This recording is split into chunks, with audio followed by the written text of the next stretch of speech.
Freaking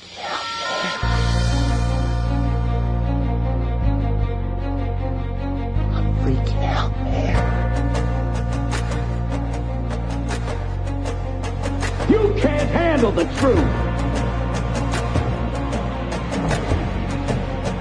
You can't handle the truth.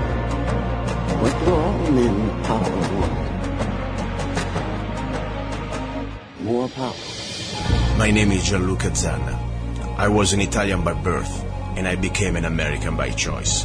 Our lives and freedoms are in danger. This is not a drill. If you're listening to this broadcasting, you are the resistance. Here we go, guys. This is Luca Zanna. You're listening to Love, Guns, and Freedom on KTOX 1340 AM and all United States to the FM network.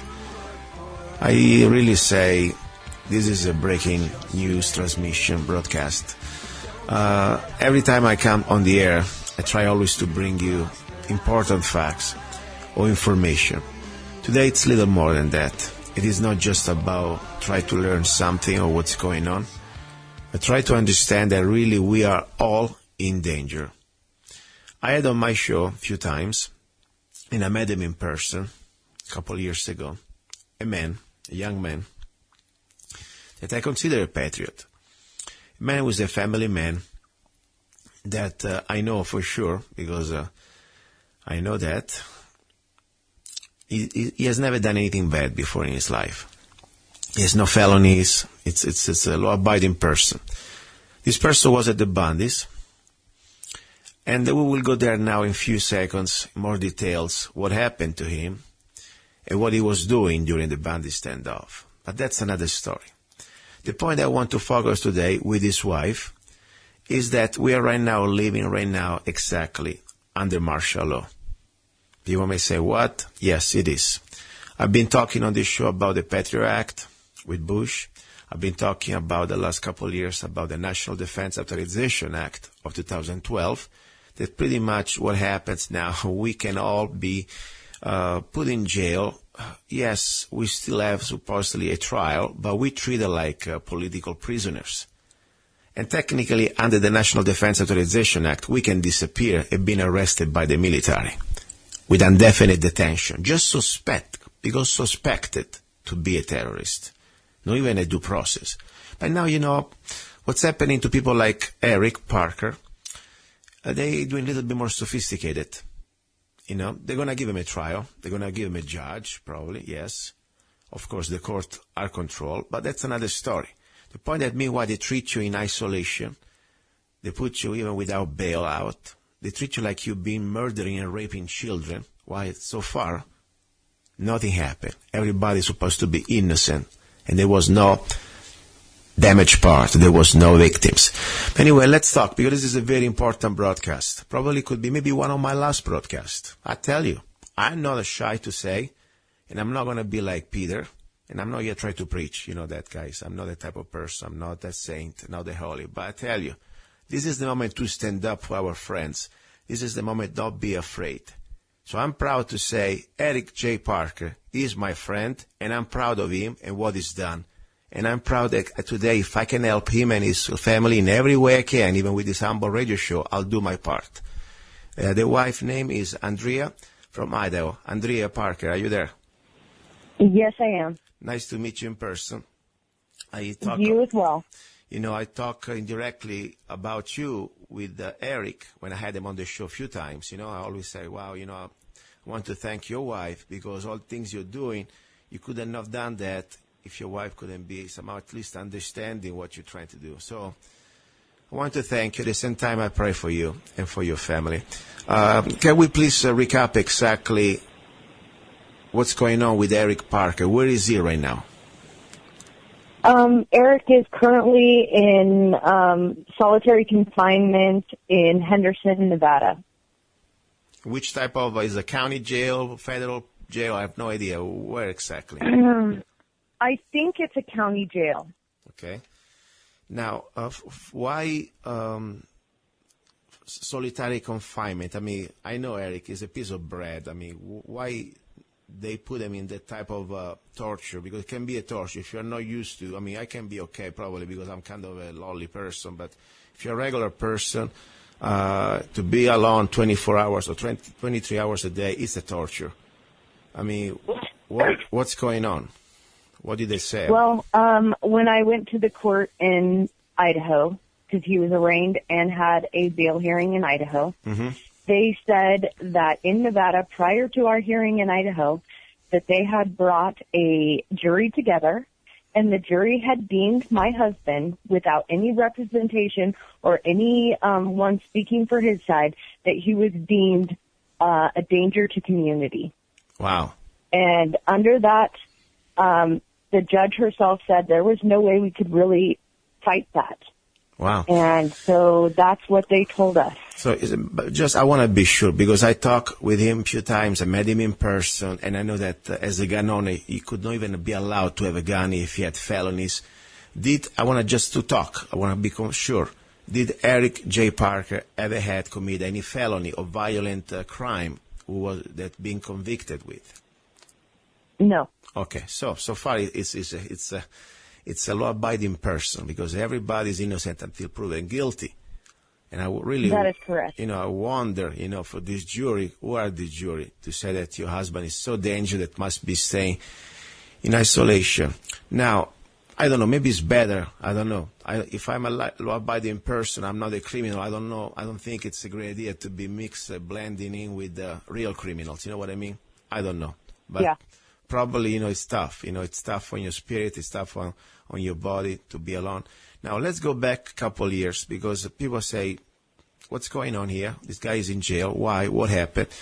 I want to give the very short story. And please, listeners, I know many of you already knows what's going on or what happened at the Bundys. And probably you agree with the stance we had, because it wasn't about the cows, as I said. For me, I went there as a member of the media to denounce, to witness act of tyranny that they were pretty much, thrown to these American people. When I saw women be thrown on the ground, and when I saw people tased, unarmed people, having sniper rifle training on them, that was the point. The cows and the situation with the fees, the grazing fee, that's all after. So the point I would like to focus here, even if you disagree with the Bundy stand, even if you disagree with the fact that maybe Eric, your opinion, what he was doing was wrong, at that point we will see, of course. I think at this point we should see the whole case in front of a jury. But let's not forget, what I like to focus here is a person who had no previous criminal record, a law-abiding person, a family man, with kids, wife, never done anything bad. He works. He doesn't do drugs, doesn't do anything bad. Now he's treated like Cheryl Manson, for God's sake. Is this the America that we should be okay with? Even if you disagree, even if you think Eric, is some sort of a right-wing militia whack or whatever, we will see when we go there. But meanwhile, my focus is, do we still have a due process, or we are living like under martial law? Now, can we just briefly remind Andrea exactly why they arrest Eric, and what exactly was the charges? What did he do according to their mind that was illegal, breaking the law? Well, their charges are the same charges that they're charging everyone with, which is conspiracy against the government. So they're charging him for a crime that never actually was committed, because conspiracy is not an actually committed crime. Yeah. It's just an intent to commit a crime. And there's about 16 other charges against him. Wow. The three, it holds a sentence of over 101 years in prison. Oh, my gosh. Say again, how many years? 101 years in prison. Are you listening, guys? I mean, this is not a joke. If you're driving or if you're doing something in the house, this is now just because your government, this government, I don't even think it's our government anymore, just because say that we conspire, we may have a different opinion or something that, I don't know, just our thoughts, our ideas. By the way, today to go against the government, all you have to do is denounce its corruption. Now we become, at this point, criminals, and they can try to charge us with these felonies that we can spend a lifetime. without ever even harming anybody. This is, I tell you, I knew it was bad, but this is worse than I thought. I mean, this is unbelievable. Almost hard to believe. Now, exactly what did he do so bad that, in their opinion, he deserves this treatment, to be charged like that? According to them. Well, I think it all stems from the picture that was taken at the Bundy Ranch. Okay. Now, a little backstory on that is he was only at the Bundy Ranch for less than 24 hours. Yes. He just showed up at the right time. Yes, and you know, as I was there, I was documenting as a radio broadcaster what's going on. And honestly, I want to say very loud here, you know, as a person that witnessed with my own eyes what's going on. We, as unarmed people, okay, there were me, other people that were there, you know, other Americans, member of the media. There was also the Fox News reporter there. I mean, he was thankfully he was there. We were treated like no even illegal aliens trespassing from Mexico. They would never try to dare to point a loaded rifle at them. I don't even think they do that in Iraq. They point a loaded rifles at the enemies. Probably they need to ask first permission. We were treated like the worst of the worst. I never had a pointed rifle, you know, pointed at me like that by what somebody's supposed to be my government, supposed to be to defend my rights. So I tell you, and I was a member of the media. I felt like I was probably in East Germany during the Cold War. And I thank God, and I thank Eric Parker and anybody there that when they saw how we American people, we were treated, they had the courage to make, for me, was a very important symbolic move. Don't you dare to shoot on innocent Americans. That's the point. That's the way I look at this. If today probably I'm here alive, I can talk, and we didn't get shot and murder in that little hole, in that valley, in that underpass under the highway, is because we had people like Eric Parker.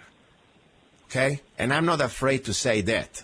My name is Luca. I know you're listening probably, and I feel sorry for you. I really do.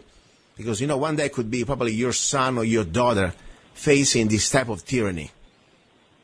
And, you know, if you want to justify that just because you're following the orders, I feel double sorry for you. Even the Gestapo, they were following the orders. If you had to pay bills, guess what? Go to grow potatoes. It's a better, more honest job. I feel so sorry for all these federal agents, and now they're following the orders. Some of them, they may be good people, don't get me wrong, but now, at this point, the upper management, whoever's pushing this direction, it is devastating to the fiber, to the heart of this republic, and to our basic rights. So, I want to say this is the moment that we cannot be afraid, because that's their goal. They want to make us afraid. I mean, after I hear this, it's facing 100 years in jail, has done nothing. I mean, not even if you do a robbery, you kill somebody, you get a type of situation. If you rape a child, you get out probably in 6 months. Seriously. Please continue. So this is before, guys, that's my point. You know, I don't care where you stand on this issue, listeners. Even if you think, you know, Eric Parker, he should never have been going there with a rifle or whatever. Guess what? It's called Second Amendment. And in that part of the state of Nevada, you can still carry a weapon, okay? If you don't point at somebody, more important, somebody pointed at you, but we can talk about that. Nobody got harmed. But from there to become a terrorist, from there to be treated with 100 potential years in jail and all these felonies, this is insane. But now, let's go back to the point. First of all, how did it happen? I know Eric somehow he was expecting it. You know, it was surprised that after almost 1 year and a half or whatever, it didn't happen yet. Then after all the situation that, you know, unfortunately, we talk about that just after the day after they did that move at the refuge, we say it was wrong. And Eric agreed with me. We didn't like the way. We thought it was, we were losing the moral ground. And I'm glad that Eric didn't follow Ammon Bundy on that one.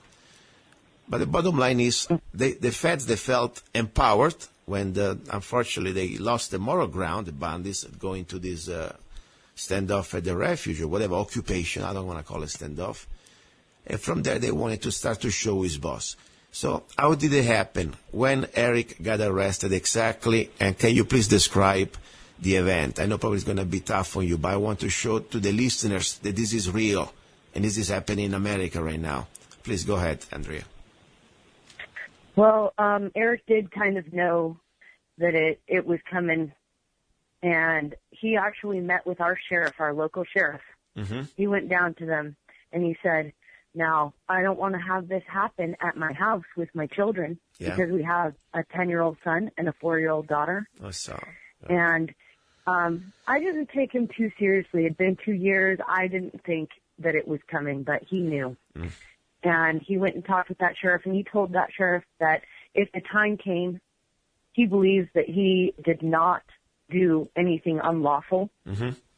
and that he would turn himself in if they were coming for him and go for his day in court. Yeah.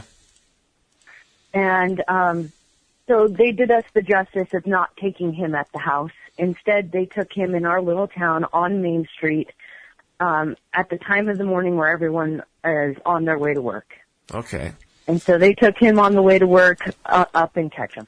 So you think this was as a courtesy or just by accident? Because I tell you, I don't believe in any courtesy from these people. But what do you think? The FBI later, when they came to the house, told me that that's why they took him not at the house. Okay, that's good. At least that. You know, as I said, not everybody is bad. Okay, there are some people who have some humanity. And I believe we need some good FBI agents out there. But what I'm concerned, who is directing them, who's giving the orders, you know, that's the point. Now, the sheriff in all this, did he say anything? I'm just curious. Yeah, he said he didn't agree with everything that Eric's done, mm-hmm. but he did agree with the fact that he was peaceful in town, mm-hmm. and that he, you know, anytime they were doing a protest in our little area, they would let law enforcement know, and they had a good working relationship. Yeah, I know that. Yes. He said that he didn't always agree with him, and he didn't stand behind him, but he would, if Eric would turn himself in, he would call. Okay, or at least one decent thing. We didn't have extra drama at the house. You didn't have extra drama at the house, and nobody got hurt. That's probably the most important thing right now. You know, and I'm glad. Mm-hmm. I'm glad because, you know, I tell you, sometimes, you know, there is a part. I mean, look what happened at Lavoie. Look what happened at Ruby Ridge. I mean, there are some elements, unfortunately, that they seem handpicked for the type of job, you know. So now, so he got booked, he got arrested. You weren't there, I hope, right? I mean, it was you were home when this happened? I was at home when this happened with the kids, yes. Okay. So you were informed by whom? The magic phone call from jail? How did it happen that you were informed? No, actually, there was another gentleman that traveled to the ranch with him. Mm-hmm. He was taken at the same time, but he had his children at home with no one else. Wow. So they had to call his wife, and his wife informed me. It was many hours of the day went by before I started fully calling the FBI and calling everyone to find out where my husband was. Wow. They didn't take him to the county jail here like they should have. It should have gone through our county jail. No, they put him right into a vehicle and drove him 2.5 hours away. Wow. To Where? 80 County Jail. Where? In Boise, Idaho, to 80 County Jail, where he would sit until we did the arraignment and the bail hearing, which was a joke. You know, what is still kind of disturbing, in my opinion, the FBI should have used the sheriff to do this operation, okay? Let's say they have a warrant and all this stuff. The sheriff should have been in charge of that. The FBI wanted to supervise, be behind the scene, that's fine. But I think that's the way it should have been done, in my opinion. The sheriff should have been there. Was any sheriff deputy at the moment of the arrest there? I don't know. Okay. I'm just curious, you know, not because I want to make a movie about that, but, you know, I would like to share this is a dramatic moment, and as much it wasn't as painful as it could be, I would like to understand how it went down. I mean, Eric was in his car. Do you have any details? He was walking. They say no, he was in his truck driving to work in the morning. Mm-hmm. the wife that had called me, her new husband had called Eric and was on the phone with him as he was getting pulled over. Mm-hmm. He looks in his rearview mirror. They came with a lot of vehicles. Wow. Pulled him over, pulled him out of the car. He went very peacefully. You know, he knew this was going to happen. He saw them. You know, he wants his day in court. He didn't do anything unlawfully. Oh, I understand. So he went completely peacefully, went into their custody. We thought all that would go for us in the bail hearing, but that was wrong.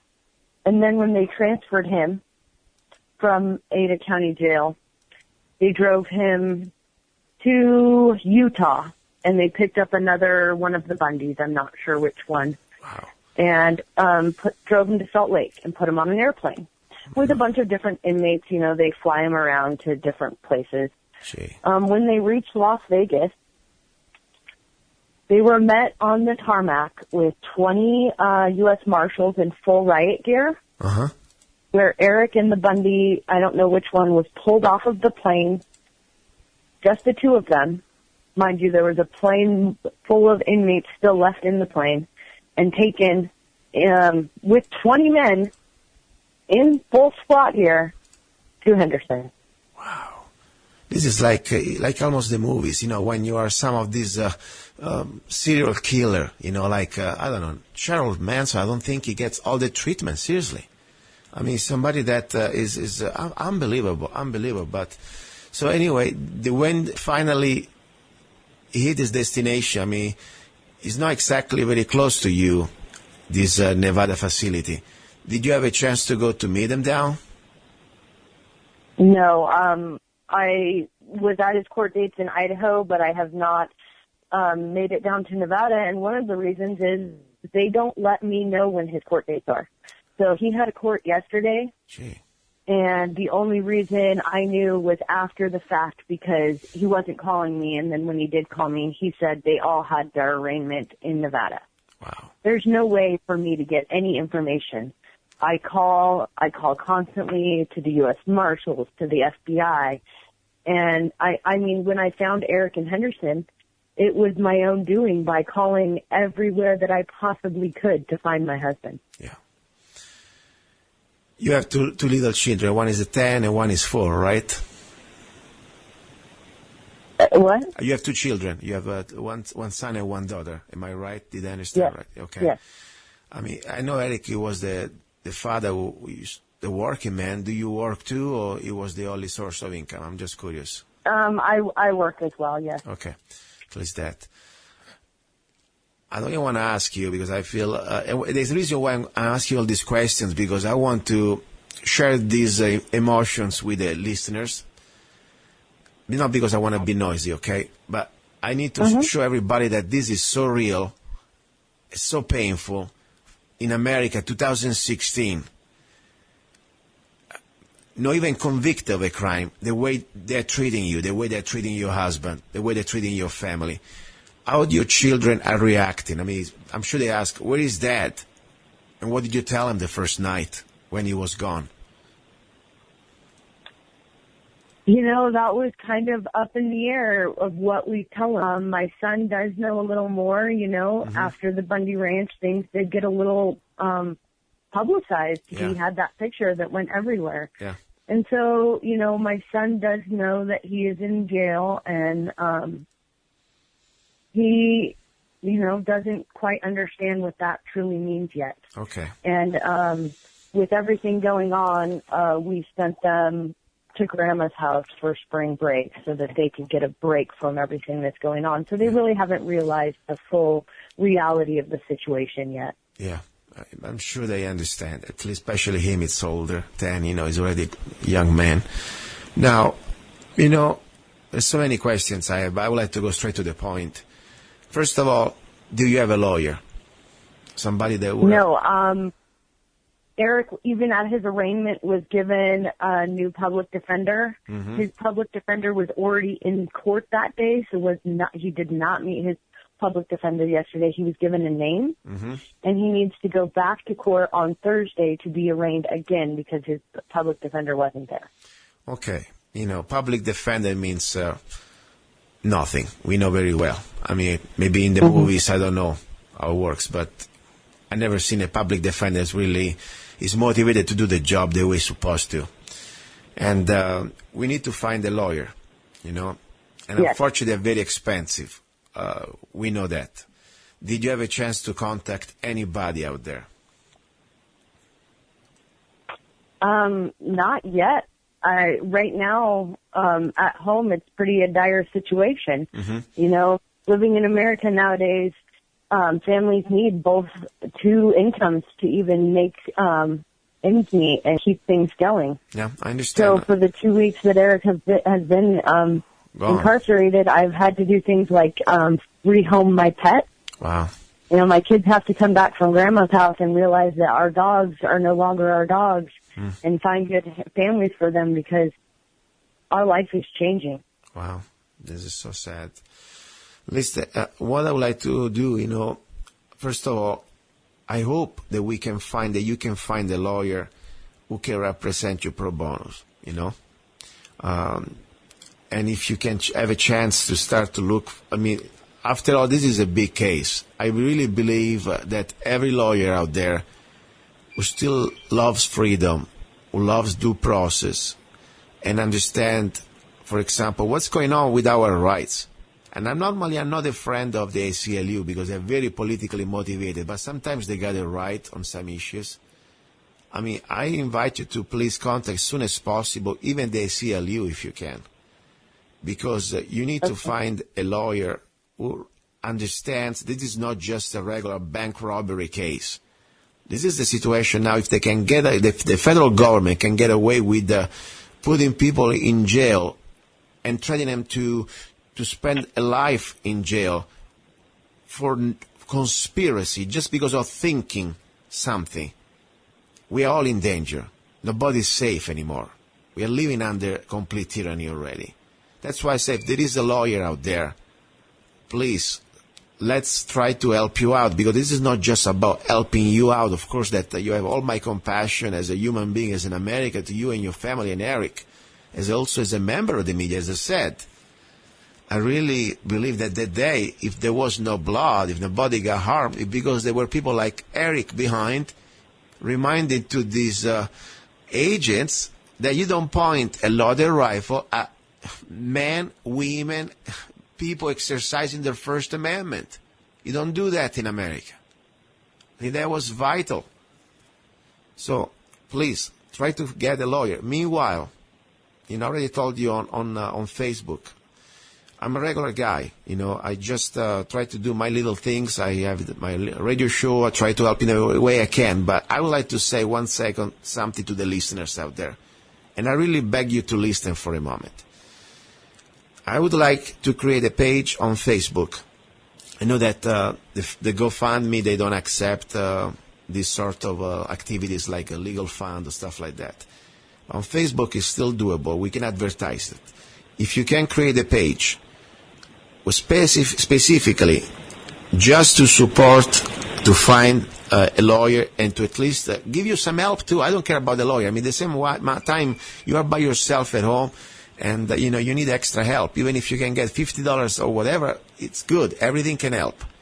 So for you and your family and for Eric, create a Facebook. I have a song that I wrote a few years ago. It's called Live Free or Die. That's what I do. I write songs. And it's also on Amazon and also on CD Baby and iTunes and different parts. But I have an account with CD Baby. I will post the link of this song on Facebook. By the way, this single, when I release it with a photo of Eric and Scott, if I remember his name, that I met that day while I was reporting the news at this Bundy's event. And I dedicated that cover to Eric and Scott. So I want to use that single, 100% of my profit of 99 cents. It's not much. There is no excuse. If you're a listener and you're listening to this and you understand the gravity, you don't need to be rich to help. I know there are thousands of listeners out there. Even just few hundreds. Do the right thing. 99 cents. Download the song. It's my little gift. I don't make a dime. All the profit that I get directly from the distribution goes straight to you, Andrea. And you can do whatever you want. If you need to use it for buy some food or whatever you need to pay, if you had to give him a down payment to a lawyer, probably it's not going to be enough for a lawyer, but whatever you can use it. This is my every little bit helps. This is my humble little thing I would like to do. Please, can you set up this Facebook page with that, and then I'll give you the details. You already have the link. But it's better it comes from you, because I don't want to make it look like it's me, because I'm not doing anything for myself. This is for you, and I know you need help, and we want to help you. So this is my little thing. And please go ahead, say something, because I'm still instead of shock. I need to relax for a second. I'll give you the microphone. Go ahead. Okay, well, I do have a message. I do get to speak with Eric once a day, and he did give me a message to tell everyone. Please go ahead. I'm just going to read it off. Yes. Friends, loved ones, and fellow patriot rebels, are you in the fight? Are you doing everything you can? It's time to circle the wagon. We have to unite if we want to win, if we want to keep our republic. Innocent until proven guilty is what we are told. I no longer have faith in that statement, as we are marched around in chains from holding cell to court date to holding cell and back into solitary confinement. It occurs to me that political prisoners do exist in our country, and I am now one of them. I meet men who whisper, as to not be heard by the cameras, "We are with you, Parker." A nice sentiment, but no more than lip service without action. This republic is dying. She needs more than words. Good men have pledged everything to defend her. They have sacrificed everything. Their families have sacrificed everything for an idea. We, the people of the United States of America, can no longer whisper behind closed doors, away from the cameras, that yes, we like the idea of liberty and the Bill of Rights. We must stand and shout, willing to sacrifice everything in her defense. That's from Eric Parker. Wow, you say something so important, and I realize this is unfortunately true more than ever. I don't want to hear past judgment on others, but this is true. I hate when I remember when immediately after when the Bundy decided to occupy the refuge, me and Eric, the day after, we went on, a couple of days after, we recorded a show, and we said that was wrong. It was wrong for many reasons, and we have the show that witnessed that. Immediately, we were one of the first people probably on record to say that. And I remember there was a comment from some idiot on Facebook saying, "Don't worry, something happens, all America will wake up." And of course we knew that something happened after. A man was shot when he was surrendering, getting out of the car, cold blood a few times. People are treated now like, I don't even think ISIS would be treated like that if they really get them one day. American people have been treated like terrorists, worse than we treat our prisoners overseas. Much worse. And now where are these big mouths? Where are they? I wish I could find that idiot on Facebook and I say, "Where are you right now, idiot?" And I'm not trying to be harsh. I don't want to call people names because this is not about that right now. This is about, really, we should 1 second stop everything we're doing, realizing now that talk is cheap. I'm on this show. I don't even get paid. I don't do this for money. I do this because of love. It's my commitment to this country when I became a citizen. I have no desire to be on the air, honestly. I have so many things I can do. My life is fulfilled. I don't need a microphone to be somebody. I don't. But this is now, I understand, it's my duty. Even if I can just talk to few of you, and maybe wake up few more of you, or maybe can unite few of you, and try to call for a positive action, like in this case to help this family, Andrea, and Eric, I'd be thinking that I did something worth it.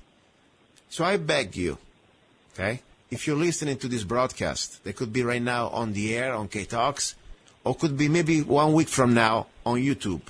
Please, I may not even be around at that point. Probably I may be, now at this point they start to arrest journalists too. I wouldn't be surprised. I don't care. Now, please, do the right thing.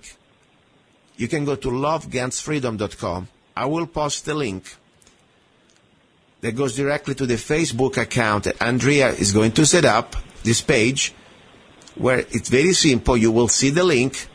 You don't need to be a genius. Just click the link. You get a song, Live Free or Die. If you don't like it, I don't care. It's not about my song. It's just an excuse to stimulate you to please donate. 99 cents. If you want, send more. If you want, send directly to Andrea, would be even better.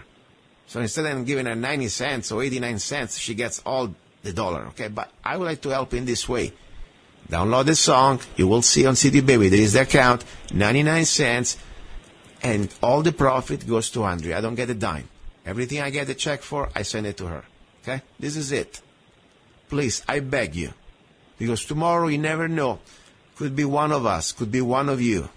And if we cannot help with 99 cents, I'm not asking you to take arms. I'm not asking you to even write a letter to the editor. I'm just asking you to, in the very private moment of your home, to spend 99 cents. That would be not even the tip you give to the waitress when she brings you the coffee. Normally I tip more when they bring me coffee, okay? Can we do this, Andrea? I don't know. Maybe it's not going to change your life, but if I can give you a little bit of even just symbolic help, I'd be happy to do that. Well, that would be greatly appreciated, and it definitely helps Eric's spirits to hear that people out are still talking about it. Even if you can't donate, share the pages, share them everywhere so that people don't forget, because that's his biggest fear right now, is that he'll sit there, the government will keep him sitting there until everyone forgets. You know, and by the way, if somebody cannot donate 99 cents, you should not even stay on the internet. There is no excuse, seriously, because you have an internet access. And I don't want to get picky. I don't want to pick on people now, but unfortunately, I've seen something like that on my Facebook page. I didn't want to start to say anything, because if I start, I'm not going to stop. If you are too cheap for 99 cents, I want you feeling very guilty. If you listen to the show, you support the show, you support what Eric has been doing. If you do not donate 99 cents, I feel sorry for you. How can you go to sleep at night? Seriously. Every time you go to a coffee bar or whatever, you buy a little coffee, even the cheapest coffee, you should feel very selfishly guilty. That's all I can say. And I know you want. I know you will help. I know there are a lot of good people out there. And I pray for these people right now. But I want to also somehow stimulate a little bit. Because I cannot believe in America now, people, they're becoming so... I don't know. I hope to be wrong. That's all I can say. Listen, do you have anything people can contact you directly through Facebook or anything? I will post this link through lovegunsfreedom.com so people can remember. But if you have any other way you want people to contact you, if they want to help you, I give you the microphone. Go ahead. Okay, they can contact me through Facebook. I do have a legal defense fundraiser going on Facebook. You can look me up through my email, Andrea Parker, AndreaParker, @rocketmail.com. Okay. By the way, I will play, after we finish now, the song Live Free or Die. And as I said, I don't care if you like the song or not. This is not about the song. But unfortunately, the text of the song, like it or not, this is very much more and more relevant. Because I tell you guys, if we don't stand up now in this moment, if we do not show that we have still life, still some dignity, still a little bit of pride as Americans, not only when things are so terribly wrong, but especially when we need to help somebody that tomorrow could be your brother, could be your sister, could be your son. I mean, nobody should be deserved to treat it like that. This is my point. regardless if you are completely in disagreement with what happened at the Bundys. That's not the point, please. Let's not focus on that. Let's focus that tomorrow could be any one of us for any different reason. They can treat you just with a conspiracy and threaten you to spend 100 years in jail. I mean, think about it. It is not a joke. Okay? Tomorrow they can do all the people that they're against the war, conspiracy against the U.S. government. If you protest, we arrest you for conspiracy. Think about how much power now they have, or they think they have. We need to show them that they are wrong in a peaceful way, but we need to show them that to them. So I will play this song. I'll pray. And I'll say something. Are you going to talk tomorrow to Eric? Yes. Okay. Say that, no matter what's going to happen to me, I am so proud that I met him. And I said this in public today that I know it's probably not exactly many people say, oh, we shouldn't do that. You should fly low. No, this is the time to be standing up and be proud. And Eric J. Park is the best man I ever met in my American life. Even I never really spent time with him. I just met him for a few seconds, and I took a photo, and I thank him. And if that means to be guilty, I'm guilty. Okay? If that's a conspiracy, yes, I'm a conspirator too. I believe in freedom. I believe that this government is corrupted.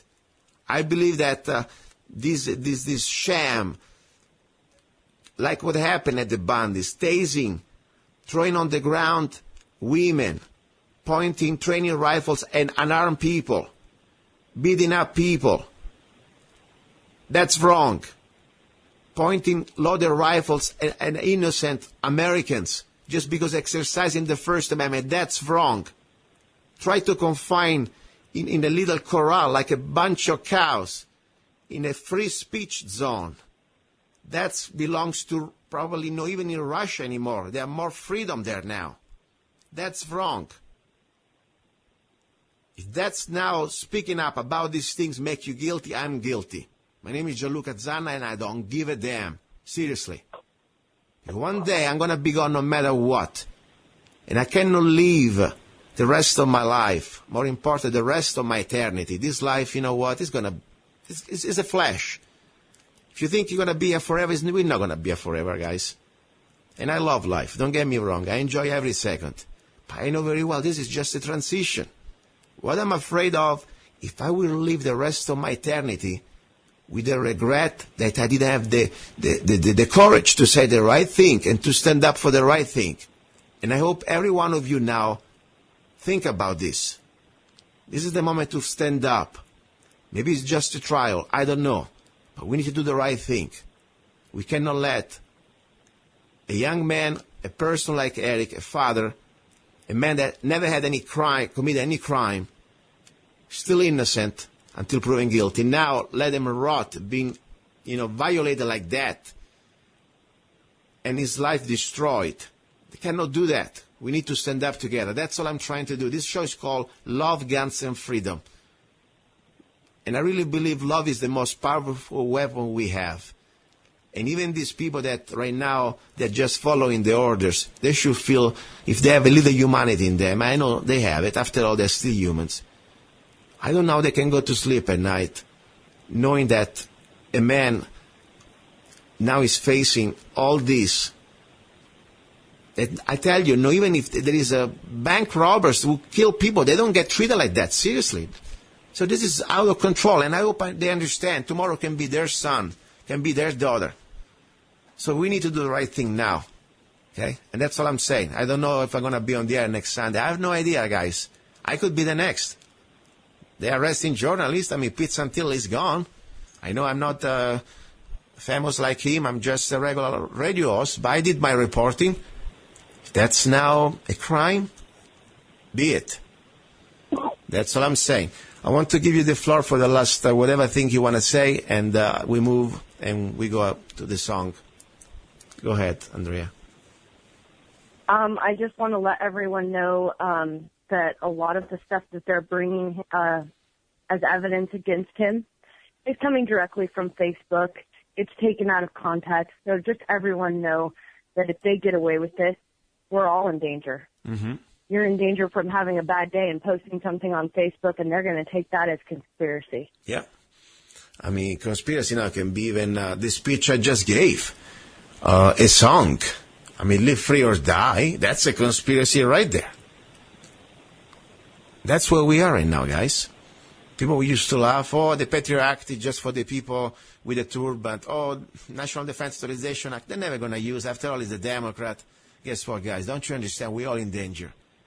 Republicans, Democrats, doesn't matter. Andrea, again, my prayer for you and your family. And please, let's be in touch, okay? Yes, thank you so much. Okay, and now I'm going to play Live Free or Die and music lyrics by myself. If you download this song directly to the link, I will post on lovegunsfreedom.com directly to the Facebook page that Andrea is setting up.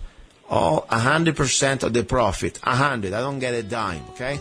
Go straight to Andrea to take care of any expenses she can have till Eric is out. That's my commitment I can do. And I hope you guys can help out.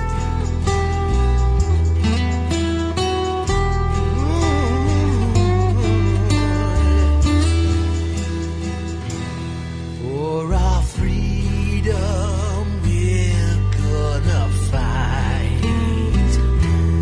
For our country, we're ready to die. Come, it's tyrant will always defy. Live free or die. This is your life. This is your time. Live with pride. Live free or die.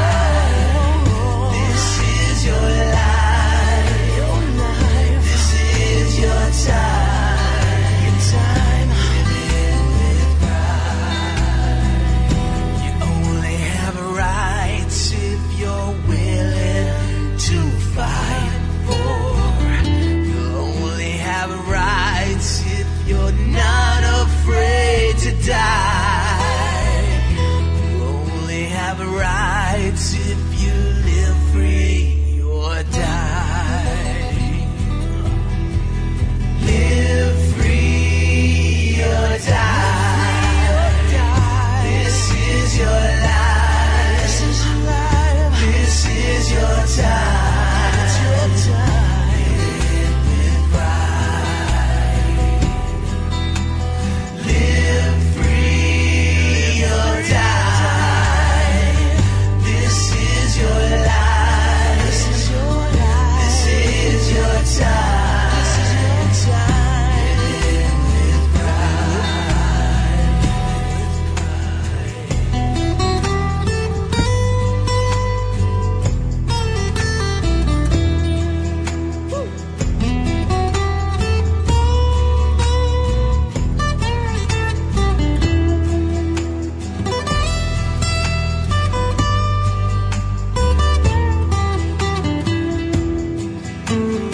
Live free or die.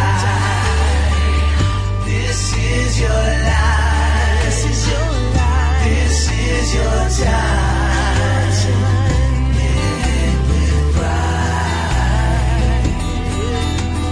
Live free or die.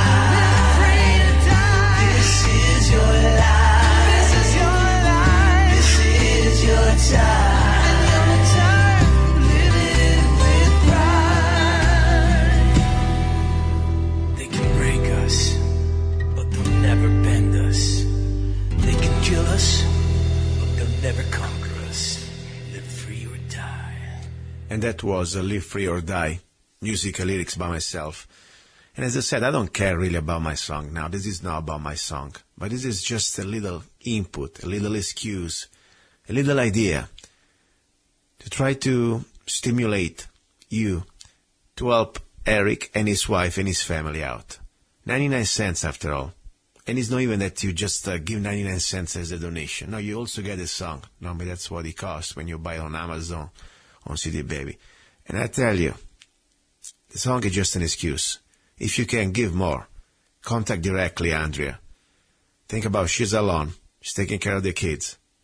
Her husband is rotting in this hole of a jail, 23 hours in isolation, 1 hour for a little bit of, not even air, just the time to talk. Think about it. Treat it like he committed a murder on conspiracy. By the way, if I sound tired, if I sound like sleepy, I am. This show is being recorded. I'm back after 14 hours driving, going to California for business. And it's a place that I really don't like to spend the night. I can't stand it. So I drove 7 and 7 hours. I did 1 hour meeting and came back. Think about it. So I'm doing this tonight. I wanted to record this segment tonight because I don't know what's going to happen tomorrow. I don't know what's going to happen next week. And I will put this interview, this segment on YouTube, like right now. The show's supposed to be on Sunday, and it will be on Sunday, God's willing. But I won't wait. I'll put it out now. Because I hope you can circulate it. I hope you can share it. But please, don't, if you share it, be sure that also you donate the 99 cents. Okay? Go to lovegunsfreedom.com. I will post the link. Go straight to the event on Facebook. You can see there is a CD Baby, Live Free or Die. Download it. 99 cents. All the profit goes to Eric. If we can get a few thousand of that, she can get some money at least for the next few months. I'm not expecting we can pay for a lawyer with this song, but at least we can help her out. I hope she can find a lawyer, maybe pro bono. That would be very important, because this is not just anymore about Eric. This is about any one of us. They can do this to any one of us now. So that's all I'm saying. And as I said, I'm sorry. My voice sounds tired. I can't even speak straight. I slept 3 hours last night. I couldn't wait. I didn't want to just wait. Now, talking about me and the show. As I said before, the only reason why I'm still here is because I really believe that now more than ever, so important that every one of us, we use our First Amendment. You don't need to have a show to use your First Amendment. You can do, I hope you do it in any way you can. Even just writing a letter to the editor on Facebook or talking to your friends, calling your sheriff, anything you can. This is the time exactly that history is repeating itself like happened in the past in many other civilizations, many other countries, like in Germany, like in Italy during Mussolini, or in Germany during Hitler. People started to be afraid to speak up. And that's the moment when the wolves can smell blood, and they will go straight for your throat. For your throat. Yes. That's why I'm here. That's why I think it's so important now that we stand for our principles. We cannot run because of fear. And don't get me wrong, we are humans. We have, we got families, or we got lives, and we enjoy lives. And we would like just to be left alone. I understand that. But we cannot run from the regrets of the things that we didn't say when we had a chance. There is no place to run for that. You want to live the rest of your life feeling as a coward for eternity? When a man or a woman, a fellow human being, a fellow American is asking for help, is the moment that you're going to turn the head to the other side? We can't do that. At least I can't. I took an oath when I became a citizen, 2005.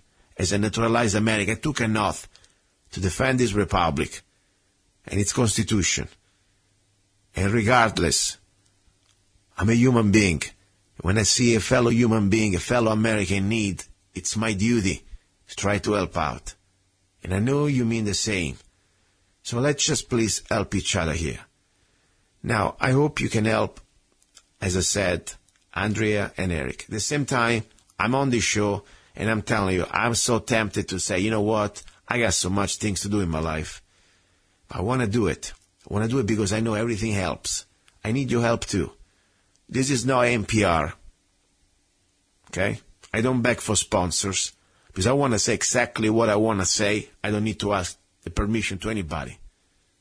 So if I need your help, you don't need to pay me, give me charity. I don't need your charity. All I need you can do, you know what I'm doing. I always offer you a product or a service because I believe in free market. This is not like the government, extort your money. This is not NPR, steal your money through taxes. We always offer you something. Besides the information and the commitment to the truth that I do, I also offer you good things that I hope you can enjoy, always with the mission to bring freedom and enrichment to our life. So first of all, there's a new line of coffee that I'm doing. I created. It's called Zanna Coffee. And you say, well, I don't drink coffee. I don't care. Buy a bag for your friends. Don't be a cheap bastard. Oh, I want the coffee, the other brand, the breakfast. This is the espresso. First of all, it is not espresso only. I have, of course, the straight shot. It's called espresso straight shot, organic, GMO free. It's great. Oh, I don't have the grinder. I don't care. Buy a grinder. It's an excuse to support the show, don't you get it? By the way, the coffee is great. It's the only one I drink. Now, if you drink anything else that is not organic, you drink GMO and pesticide. And by the way, even if this first line is called Straight Shot Espresso, since I package it with all beans so you can preserve better the freshness and the flavor, you can grind them in different way. And it's you can grind them like a coarse, and you can have a great American coffee for breakfast. Of course, it's beautiful, strong. So support the show. Go to zannacoffee.com, Z-A-N-N-A coffee.com, and I have more lines of coffee coming. The next line is going to be A Brand New Day and 1776, the coffee to start the revolution. It's all organic coffee, great prices too. So you drink coffee anyway, buy the coffee from my site. In this way, you support the show. Don't forget also you can go to lovegunsfreedom.com. You will see on the homepage there are beautiful little things like a copy of the Constitution on parchment. The new T-shirt. Slaves are never armed. I'm not a slave. Check it out. A song. Any of my songs for just 99 cents. If you want to support the show, you can do it. And I appreciate it. From 99 cents all the way, whatever you want to spend, I appreciate it. So that's all I want to say. Thank you for your help. Give me a motivation because I need your help too. It's not even for the money, psychologically. If I see people are selfish, why should I just even stick my head out? Why? I don't need pat on my back. I don't need the Facebook comments. I'm with you. I don't need that because at the end of the day, look what happened to Eric. He's there by himself. You're listening to Love, Guns, and Freedom with Luca Zanna. Don't go away. Hour number 2. It's all about guns and training. You're listening to Love, Guns, and Freedom with Luca Zanna on United States.fm network.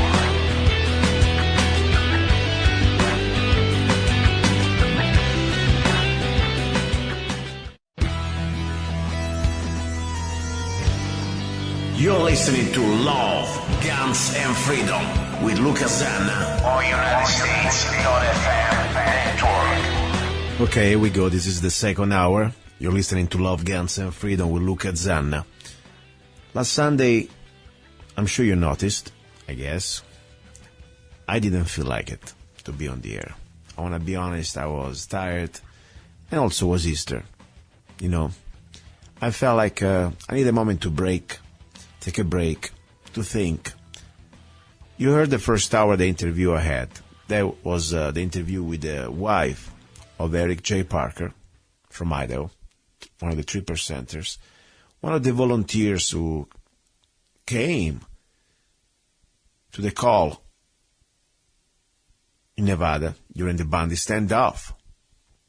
As you heard, as I said already, I don't want to repeat this now, this man is facing 107 years in jail, federal prison, not in jail, for a conspiracy, not even for a real crime. I mean, regardless, as I said, if you believe or not that the Bundys they were abused by the federal government, regardless you believe that the Constitution specifically says what the BLM should even exist.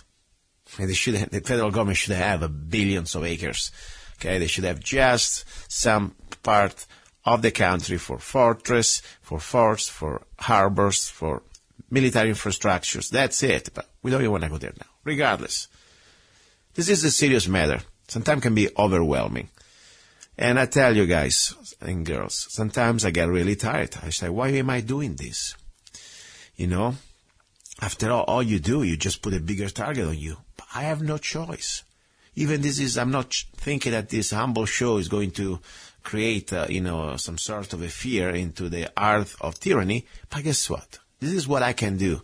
And I hope maybe I can give you the inspiration. You can do the same. So I'm not trying to be here the radio guy. I don't want to be the only radio guy. I want all of you, more of us, became the messenger. Try to wake up your community. And I don't care if you have a microphone or not. You can wake up your family, your friends, your neighbors, even just talking to them. Or write a letter to the editor. Now let's go back to the hour. This is the hour about guns, okay? And I want to tell you specifically, we don't have much time. We don't have much time because I really believe something so bad, it's happening already. It's not going to happen. It's happening. People being arrested just because for their thinking. Just because now, if you criticize the government, makes you a conspirator. And you can be charged for a conspiracy. Think about it. This show can be all a conspiracy. And this is not conspiracy for me. This government is not more our government. This is an overreach of power. Both parties being completely controlled, and they are controlled by the same special interest, the same global elites. Now they want to go for the final attack. They want to disarm us. Why? Because they know they need to, first of all, remove the arms from the citizens to complete their agenda. And is this exactly the agenda we talk about? Agenda 21, Agenda 2030. Taking over your property, taking over your pension, your funds, your social security is already gone. Wake up. Okay? Now, let's talk something about practical, because this is for me the hour that I really want to share practical things. First of all, I want to thank you for the support that you're showing regarding the Don't Trade on Us rifle. It's something that is really my act of love. As I said, I want to articulate a little more about this. I envision a rifle. I envision, more important, not a rifle, but every man, every woman, every law-abiding person. And when I say law-abiding, I don't mean, because today everybody can become a lawbreaker, just because the government doesn't like you. I'm talking about people that they have followed the basic laws.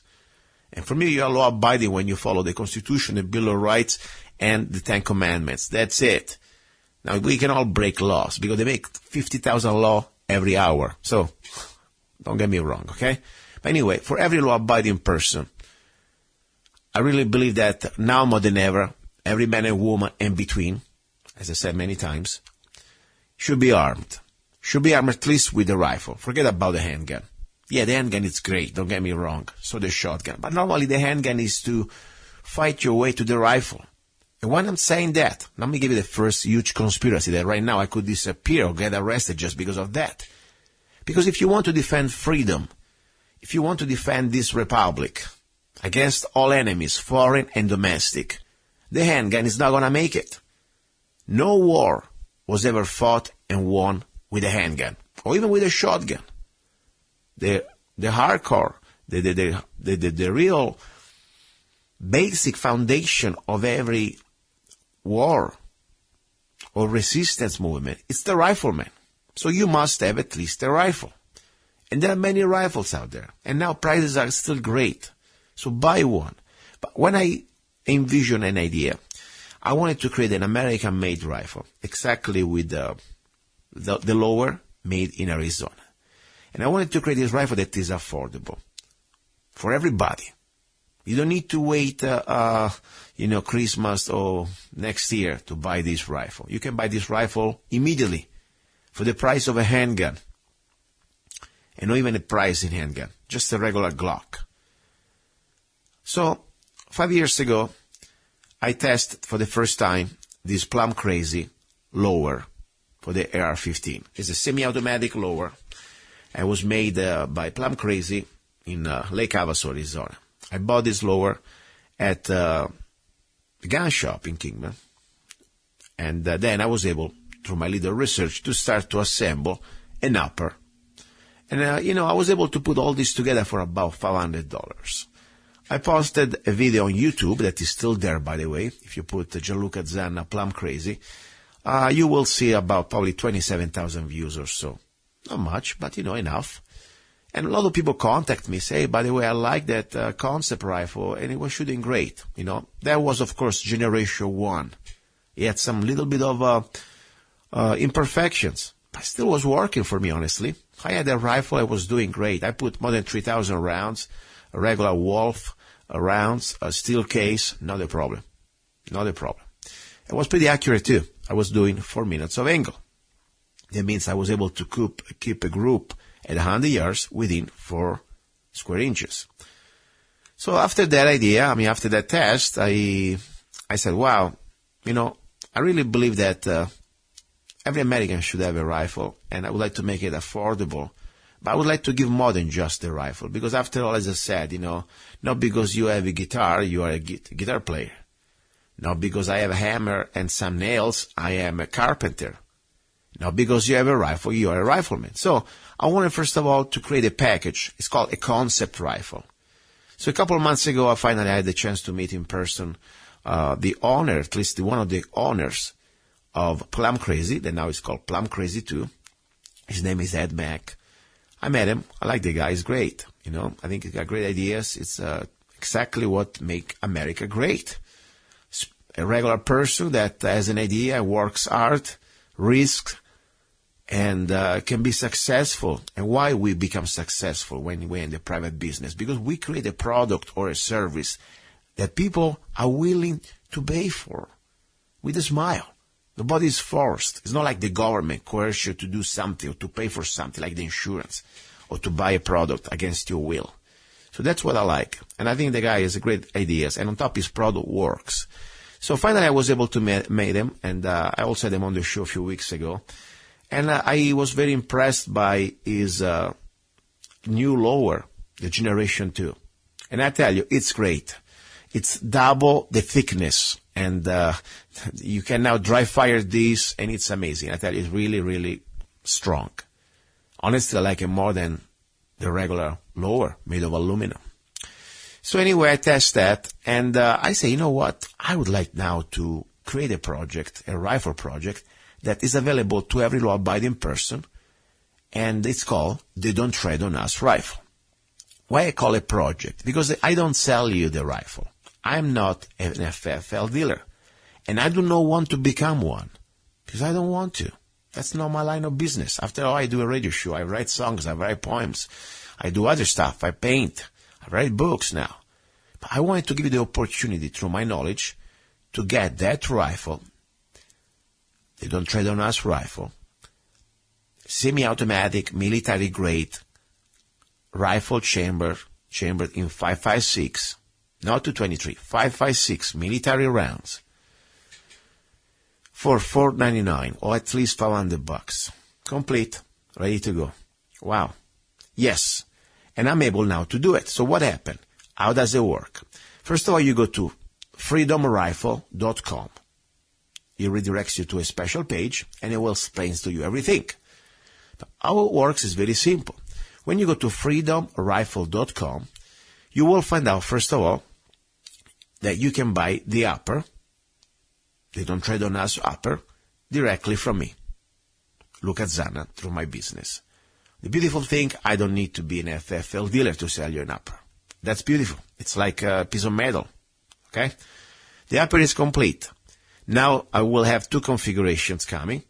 One is going to be the M4 configuration, and one is going to be the dissipator configuration.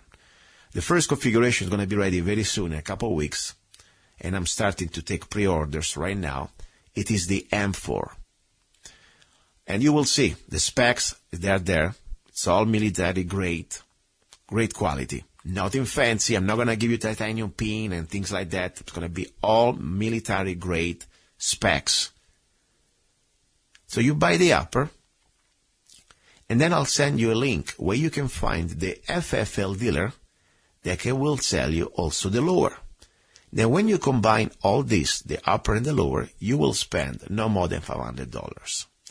But what do you get beside the rifle? You get more than just a rifle.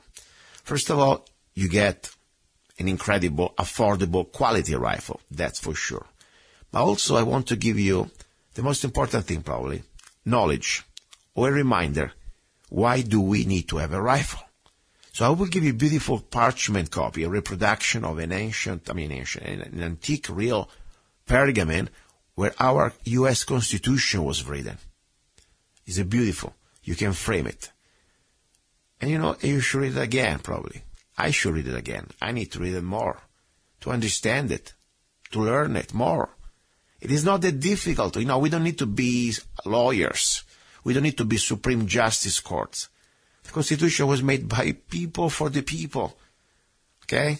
So let's read the Constitution. That's the biggest weapon that we have against tyranny, against the tyrants, against the globalists. So let's go back. And that's why I want to give you that copy. It's a symbolic gesture. It's not going to be worth much, but it's beautiful. I tell you, normally I sell it for $12, by the way. If you can go to lovegunsfreedom.com, you can get a copy.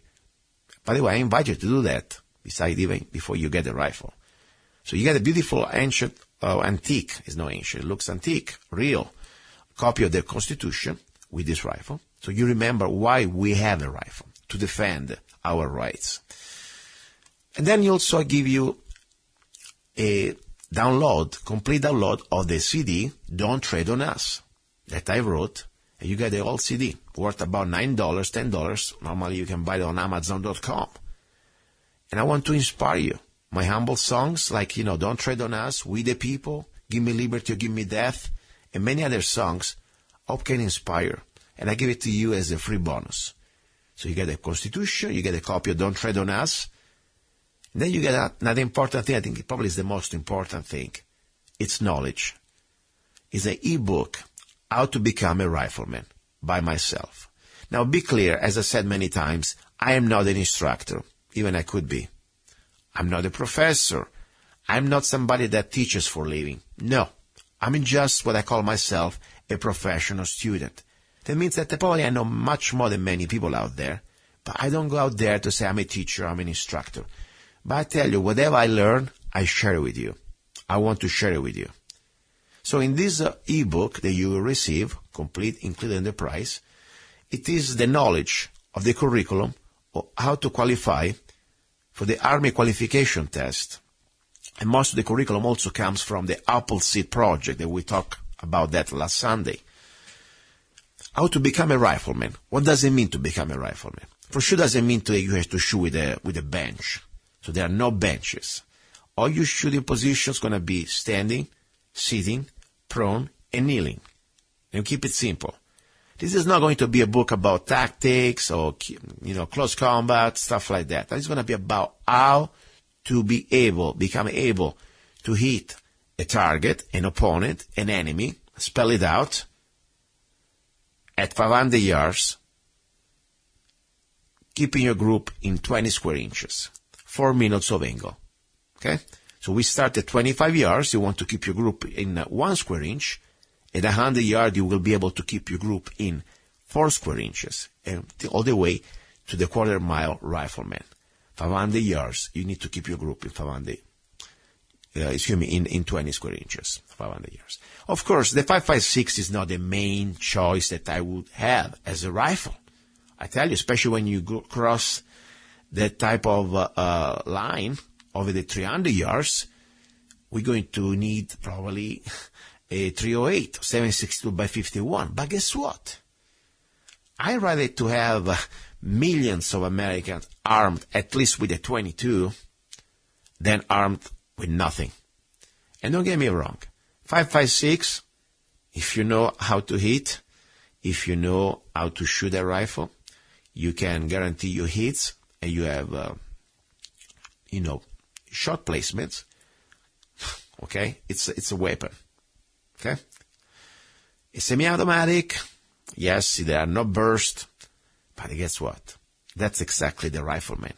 The rifleman cadence. It is not about spraying and praying and pain, because when you start to spray, 800 rounds for minutes, you're gonna pay a lot of money. No, it's about to guarantee the shots, a good sustained rate of fire. Normally it's around every 3 seconds. So that's the point. That's the book you're going to get with the Don't Tread on Us rifle.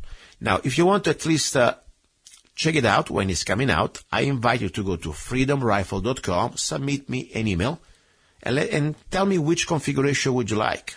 Would you like the M4 or would you like the Dissipator? The Dissipator is not ready yet, but the M4 we're almost ready to go. So that's the bottom line. Number one important thing, you must have a rifle. And the purpose of this show, I want to empower you. I don't care, honestly. If you can buy now a $2,000 rifle, go ahead and have fun.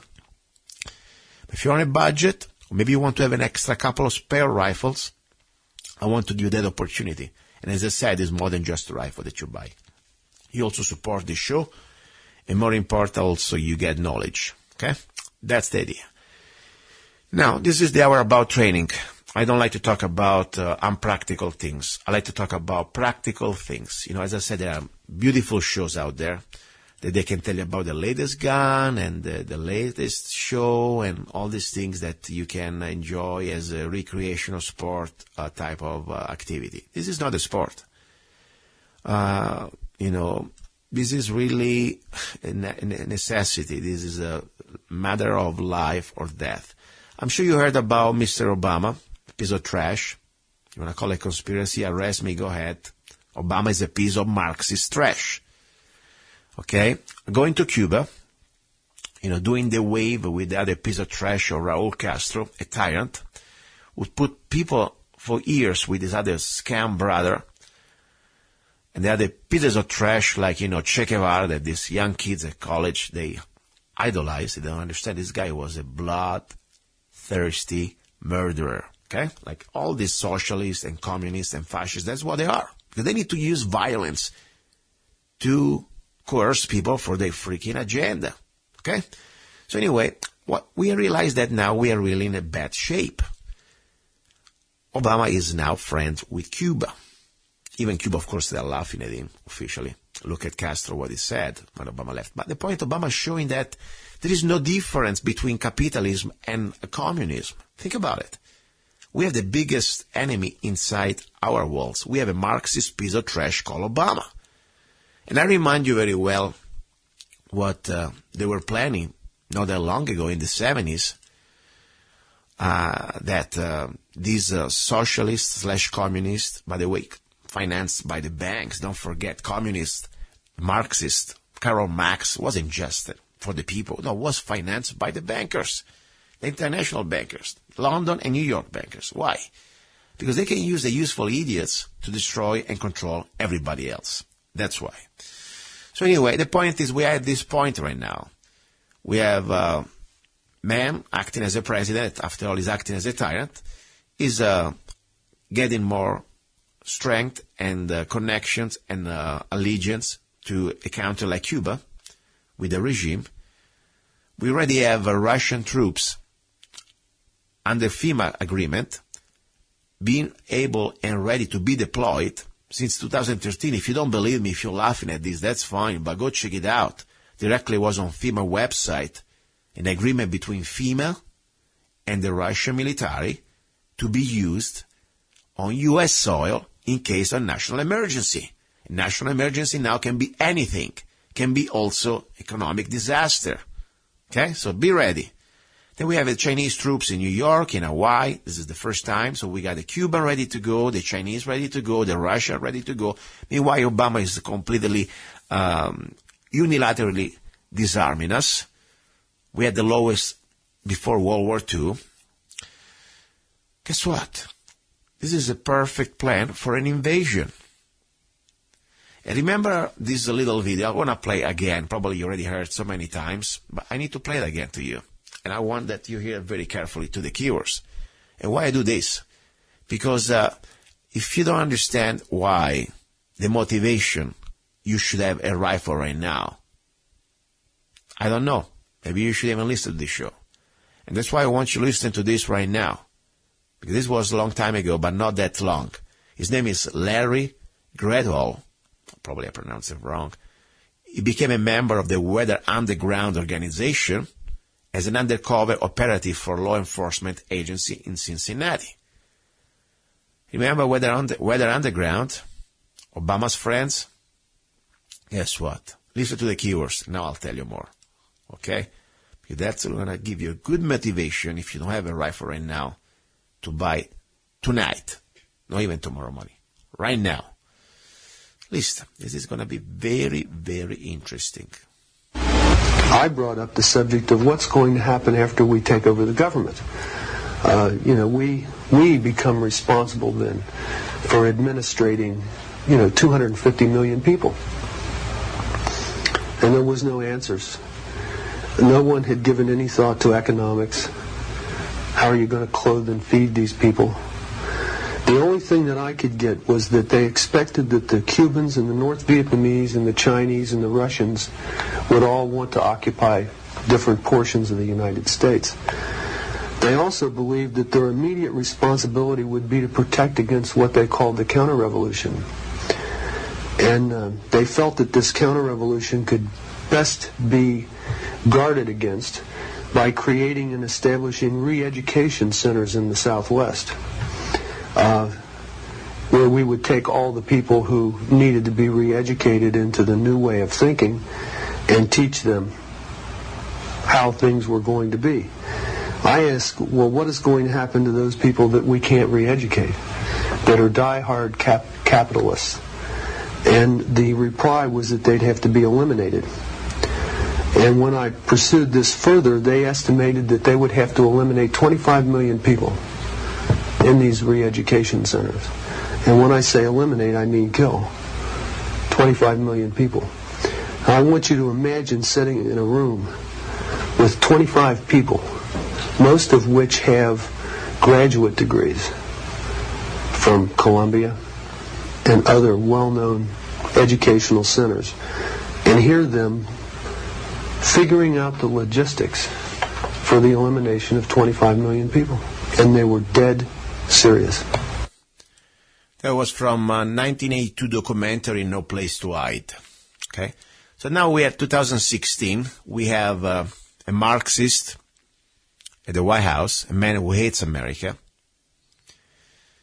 a man that it was planted, by the way. It didn't happen by accident. Obama wasn't just a little pawn. Don't get me wrong, but was part of the big chess game.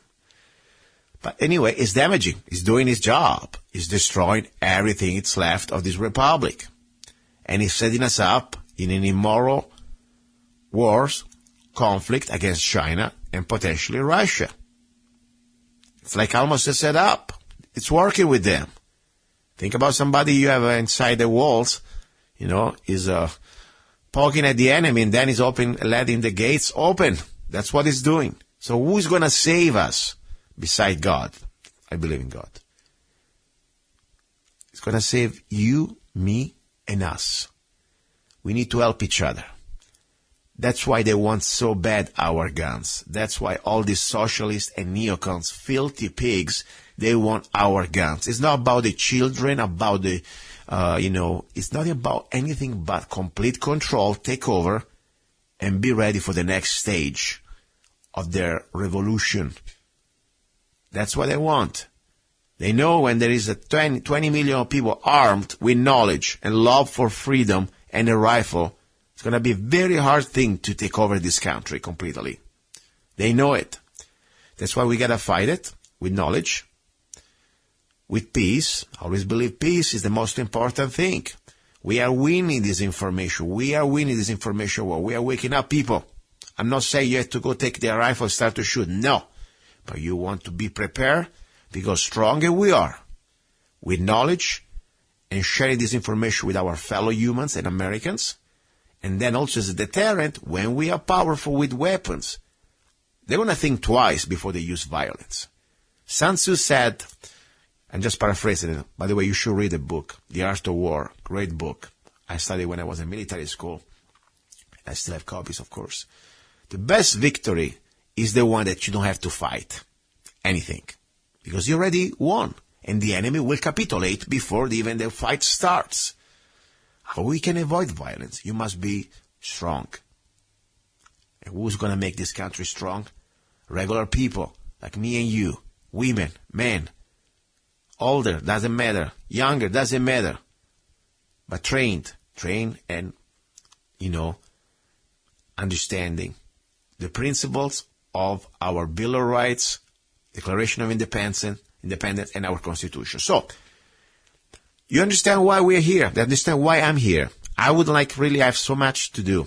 I had to take care of my life. But you know what? I understand this is my duty. I want to give you this message till I can. This warning. Prepare now. Don't think that the shooting part is just a hobby. It's a sport. It is not about hunting purposes, like Bernie Sanders said. All the rifle must be only for hunting or for sport purposes, like the other political whore of Senator Feinstein. Or, I don't know, one of these bastards that they try to disarm us. No. The weapon, for me, has no hunting purposes. If you like to go hunt, okay, that's fine. It's your business. For me, the weapon is to defend my life, my liberty, and this country. Okay? So, anyway, let's start to get practical. Get your rifle. If you don't have one, I invite you to go to at least check it out, freedomrifle.com. Sign up. At least I'll let you know when the rifles are in. You can decide. I would say at least get one just as a backup. All right, now, let's talk about training ideas, because I have... the first thing I would like to invite you, you need to attend an Appleseed class we talked about last Sunday. And maybe say, I don't have time. Maybe it is too far away. Let's start with the knowledge. How can you train in an environment that probably you are limited to a city or to a town? Guess what? I want to share with you this training. First of all, I want to remind you that there is another solution beside firearms, even the 22 that is the most, less noisy and used to be affordable, still affordable. It's called Airsoft. And also it's called Airpellet. Let's start with two different concepts, the Airsoft and then the Airpellet. First of all, the Airsoft, something I discovered recently. I wanted to find a way to train realistically in an environment that could be a close combat environment, could be house to clearing, or could be even just an urban environment. Something we're talking about 25, 35 yards, something like that, okay? Even closer. That's very realistic, by the way, type of training. Because normally at the range, obviously, you cannot really train realistically. All you can do is shoot at the target, paper target most of the time, that doesn't shoot back at you. Kind of funny, but that's not that difficult. I mean, that's the first stage. Yeah, you want to learn how to hit your target. But after that, you need to start to understand that in the real world, in real life scenarios, the target is going to move and it's going to shoot back at you. And you're going to probably be freaking out, full adrenaline. So you need to try to simulate all this. And at the same time, also, you want to do it safely.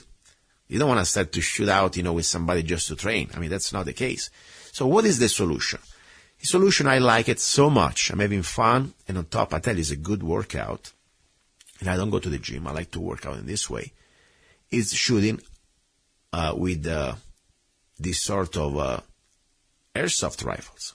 Now, there are many airsoft rifles there. Whatever you find, I don't care. I'm not trying to sell you an airsoft rifle. But I tell you, what I found, I think it's a great value. It's not a sponsor, but I tell you, I want to share with you. If you like the AK configuration, I found that it's pretty much what normally you would use as a short barrel, 16 inches barrel rifle for this type of environments. There is an incredible deal at Pyramid Air without the H, pyramidair.com. I bought a few things there. And one of that is the AK-47 Kalashnikov Tactical AEG rifle. Let me say again, AK-47 Kalashnikov Tactical AEG rifle for $129.95. Free shipping. This goes on semi and full automatic, steel gears, metal front section and bolt cover, foldable vertical grip, nylon fiber foldable stock, adjustable front and rear sights, high-capacity magazine, adjustable spin-up accuracy system. There is a battery and charger included. There are 2 magazines. We have a velocity about 351 foot per second, okay, with the regular BB balls, whatever they're called. We have a power range about 66 yards, 555 round, standard rifle magazine, okay. It feels like almost is the real AK-47, I must tell you. Little lighter. Not that much. It's about 6.8 pounds. So, comes with a sling, and it's safe. Of course, you gotta put your eyeglasses. Now, with this one, I tell you something. Not only you can simulate some exercises, like, you can start to train for tactical scenarios, like cleaning a house, or going to an urban environment, or deploying a rifle while you're driving. I mean, we will go through some exercises and training ideas in different situations. But meanwhile, think about it. You can do everything you want, even having fun. Remember when you were a kid? At least I remember, I used to like to shoot plastic guns and have fun with my friends, You want to play the cop, or wants to play Indians and cowboys, whatever. I know now very politically incorrect stuff, but I used to love that, and I still do. I believe every one of us, I don't care how old you are, there's always little part or component, especially for guys. We're still little bit of a babies or boys, okay? I love that. I enjoy the competition. I enjoy the thrill, the excitement, even when we were shooting with the water pistols, That was so fun. I want to get wet. I want to wet you. Anyway, now you can do a good training, an incredible training with these airsoft rifles. This is one solution I really would like to invite you to check it out, okay? Now, when you have this rifle, you need to think that it's the real rifle, even if it's not. You should treat it like a real rifle. And you should train with this like you are practicing the safety measures like a real rifle. So, never point that barrel at anything that you don't want to destroy. Always keep the finger off the trigger. And when you shoot, always think also who is behind your target, or who is in front. So that's very important. So, and of course, always wear eyeglasses and ear protections. In this case, you don't need ear because there is no sound, really. But the good thing is you can start to simulate some situation. For example, tactical scenarios. Think about that. You are getting 2 people you want to train, and you start to think about how would you react if somebody shooting at you, maybe just around the block, even in your garden. Okay, you're under your porch. Find a way that you can simulate real life situations. So that's number 1. Then there is another part, is also marksmanship. Because after all, even if you're shooting, for example, from 0 to 25 yards or less, you can scale down targets. Like you can get a target, for example, like a body shape that is about probably, let's say, 5 inches, a small target. You put it at 10 yards, well, I don't know exactly right now the scale, but you can have at least a side picture that you simulate like your target would be like 100 yards or so. So that's pretty good.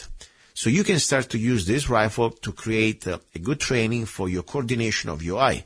You can start to do, for example, snapshots. Put your regular body-shaped target at 20 yards or at 10 yards, and you make it smaller. You can simulate like you have 1 or 2 opponents in front of you, and you need to engage them with your rifle. And you can start to time how fast you can deliver accurate shots to both opponents. And start to get smart, faster and faster, focusing on the front sight. So you see, there is so much training you can do with an airsoft rifle. That's really something I would like to invite you to do. Because I believe that on top, it makes you save a lot of money on ammunition. If you, for example, you start to do snapshots with your K-47 at 25 yards or 15 yards, guess what? It's going to go through 50, 60, 100 rounds pretty fast. I always invite you to do dry practice. As I said, when you go to the range, if I could give you a friendly tip, for every round you shoot in your drill, do at least 20 dry practice. You will be surprised how much you learn, because when you do dry practice, let's say you have to do a presentation, for example, presentation from the holster, or presentation from your ready position with the rifle, using the sling, and you need to deploy that weapon into engaging a target, and you want to see how fast you can be and be accurate, start before dry practice. Do it 10, 15, 20 times. And then you do one time live. Doing so, you can shoot probably with 10 rounds. You shoot 10 rounds, it's like you're shooting 200 rounds, okay, if you do 20 times dry practice. But now when you use instead these airsoft rifles, you will see not only you do a dry practice because there is really no any type of ammunition there, but also you can see the target when you hit it, how you hit it. So a great exercise you can do, for example, with a rifle like an airsoft rifle, you can start to practice also marksmanship. You're going to shoot standing, sitting, and prone at these small scaled down targets that you can put in around your garage maybe at 10 yards. You can get like a 3 inches target at 10 yards. Guess what? It's like almost you're shooting probably at 200 yards. Okay? Think about it. Think out of the box. This is the good place and time to start to train. And top, it's fun. Seriously, guys. I mean, unless you really don't like stuff like that, but think about how much fun you can have. You know, get buddies, get your son, get your daughter, get your wife. Hey, let's shoot each other. Let's have fun. Of course, this is like shooting for training, always doing it for the purpose to, like when you were a baby. What you do, you used to shoot for fun. You don't want to try to kill anybody. But at the same time, you train. You're creating a mindset. You're creating your body, your muscle, a reaction. Because for me, this is not a game. It is not a joke. Even when I have these air rifles, airsoft rifles, I treat them like they are real weapons. Never point at anybody without protection. Never keep the finger on the trigger unless you're ready to shoot. Think that's the real weapon. This is the right way to train. And also create awareness in your family. If you have a son, if you have anybody, let's say you have a young man, a young son, a young daughter, you don't want to start them up with a real rifle. Even at 22 is still something that can be very dangerous. So you started to see first how to understand and learn safety starting from an air rifle. At least these airsoft rifles. I think it's a great idea. And as I said, try to have fun in a funny way, in a nice way. We're not trying to kill each other. When you shoot among your family, you do it in a way to practice a skill that hopefully you will never have to use. But meanwhile, you do it and you try to enjoy it. There is nothing wrong with that. And on top, you can move your butt off the couch. Instead of doing video games, buy to your son and your daughter a nice airsoft rifle. Seriously. Of course, with the protection of the eyes and your supervision, okay? So that's number one thing. So let me know, please, send me an email if you think that you have found good information about this AK-47 Kalashnikov that I told you. And by the way, they also have AR-15 solutions. They're a little more expensive. They are different ideas, incredible stuff. But I tell you, for this price, for $129, this Kalashnikov with the metal parts, I thought it was a very good deal. And I tell you, I shot it. I love it. I really do. I really do. Okay, let me give a little break, a little song. And I want to remind you, please, if you want to support the show, there are many ways you can do it. And I don't like to beg because I'm not here begging you. I'm just inviting you. I'm not the government that they force you to do things. I just tell you, guys, it's an effort to be here. I know the radio station, first of all, if you live in the area where you listen to KTOX, support their sponsors or become a sponsor because they are really, I can't believe it, they still let me be on the air with my type of show. And so many other shows, even better than mine. Let me tell you, they carry Alex Jones and other stuff like that. Let's support KTOX, please. And then also, if you want to support me as an independent producer, I tell you, it takes me so much of my time, and time that I could dedicate to my real business. So for me, it's not even about the money. If you support the show, it's about showing me that you care. Because after all, I tell you, there is no money could pay me for the risk that we put. That people, I'm a small fish, but it doesn't matter. In these days, they're going after everybody. Okay, Pete Santilli was not even on the radio, but they come after him. So he's still now in federal prison, okay? Just for a conspiracy. So anyway, guys, this is a dangerous business. And I appreciate your support, seriously. And I don't ask you to buy me a mortgage for a house, okay? Or buy me a car, no. I ask you if you can show that you care about this. You can go to any of my websites, and I give you one now that with just 99 cents, not even at $2, 99 cents. You can download any of my songs. Go to zanna.us. I got more than 100 songs. Even if you do just 99 cents, it shows me that you care, and it gives me the motivation to say, okay, I'll do everything I can. And I appreciate it. Okay? So I appreciate that. And by the way, go also to lovegunsfreedom.com. On the homepage, you will see nice little gifts, ideas. There's a Liberty gift shop I'm setting up. And of course, you can, for example, find a copy of the Constitution I told you, and some other stuff. Okay? Enough said. Okay, little song, and then we go back with some more training. You're listening to Love, Guns, and Freedom with Luca Zanna. Don't go away.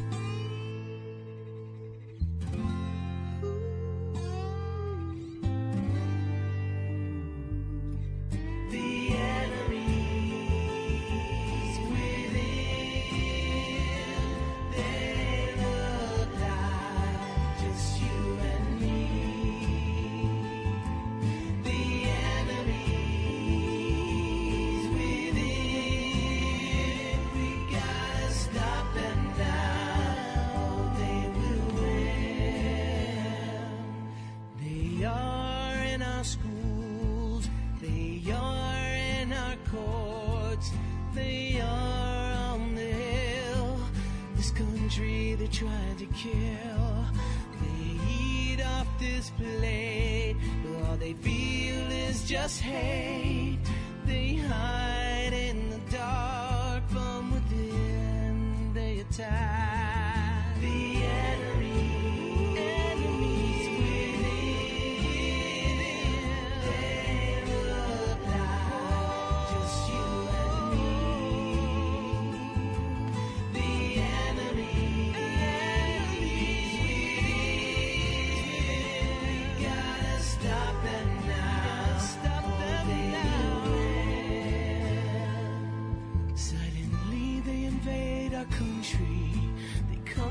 Change our creed. They swear on something they don't believe, and they want to erase our borders. They want to change our lives. They're here to divide. They're already inside. The enemies within. They look like just you and me. The enemies within. We gotta stop them now, or they will win.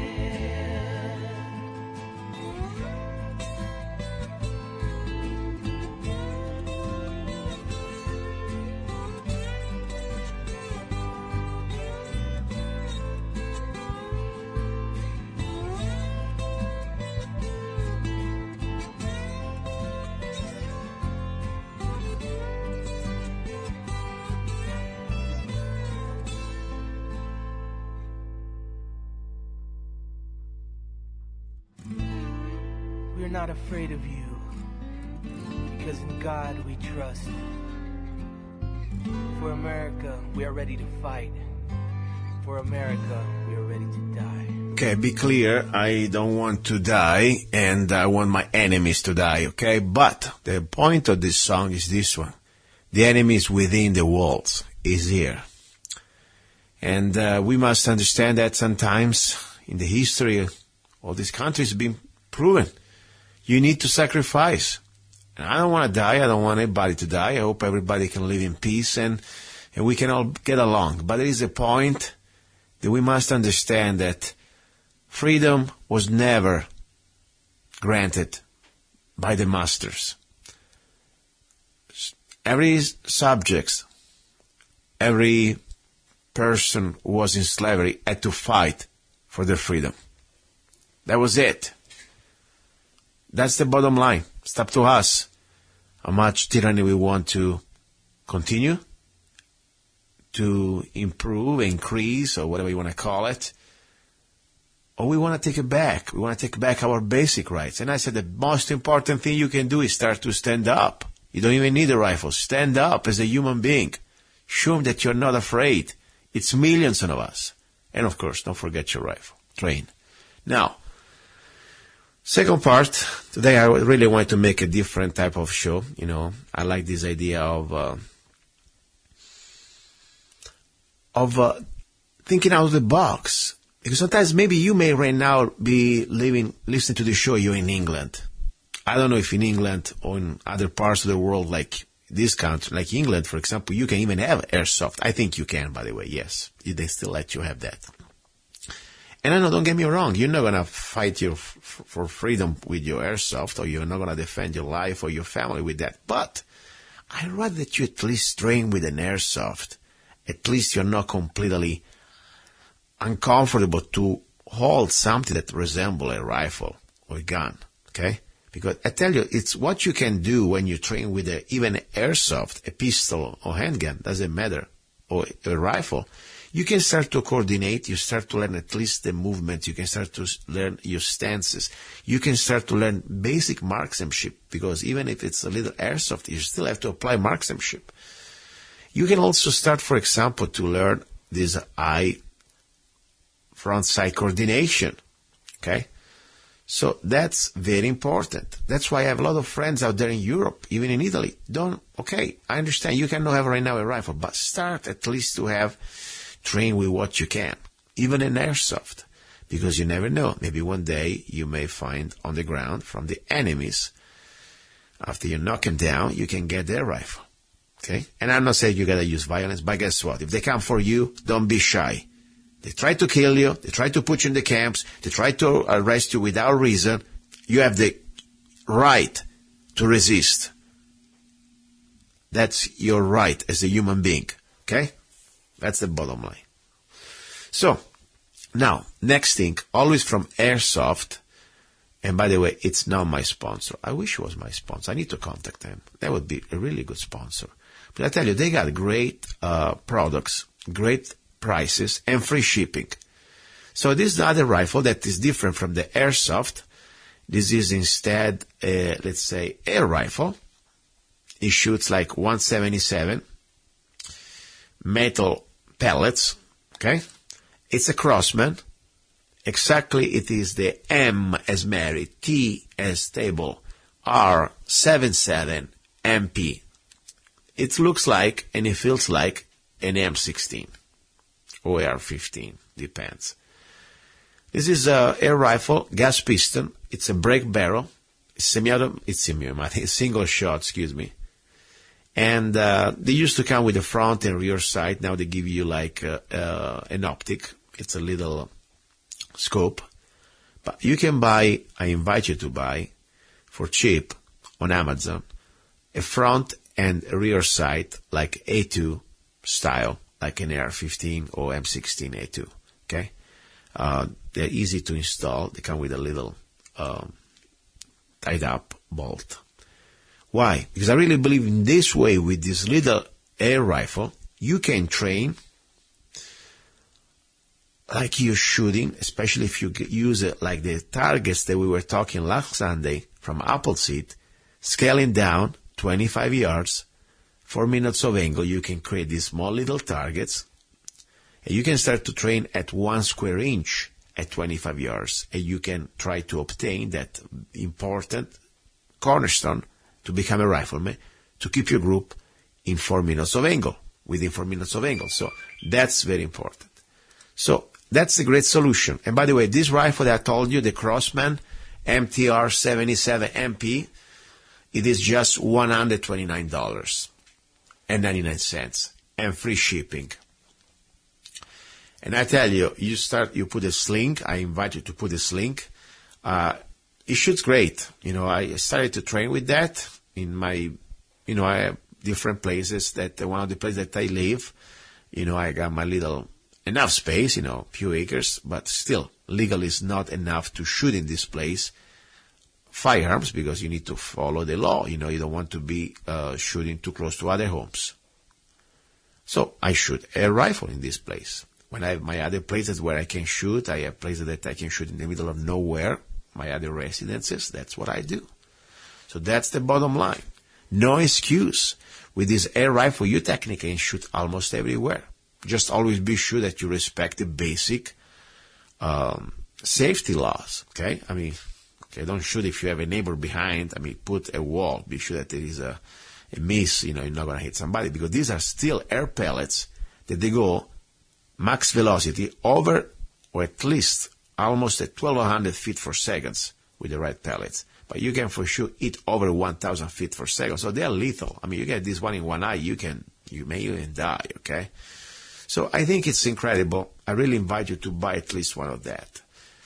And there is much more. But this one, this AR-15 air rifle, single break shot, I believe that is perfect to learn marksmanship.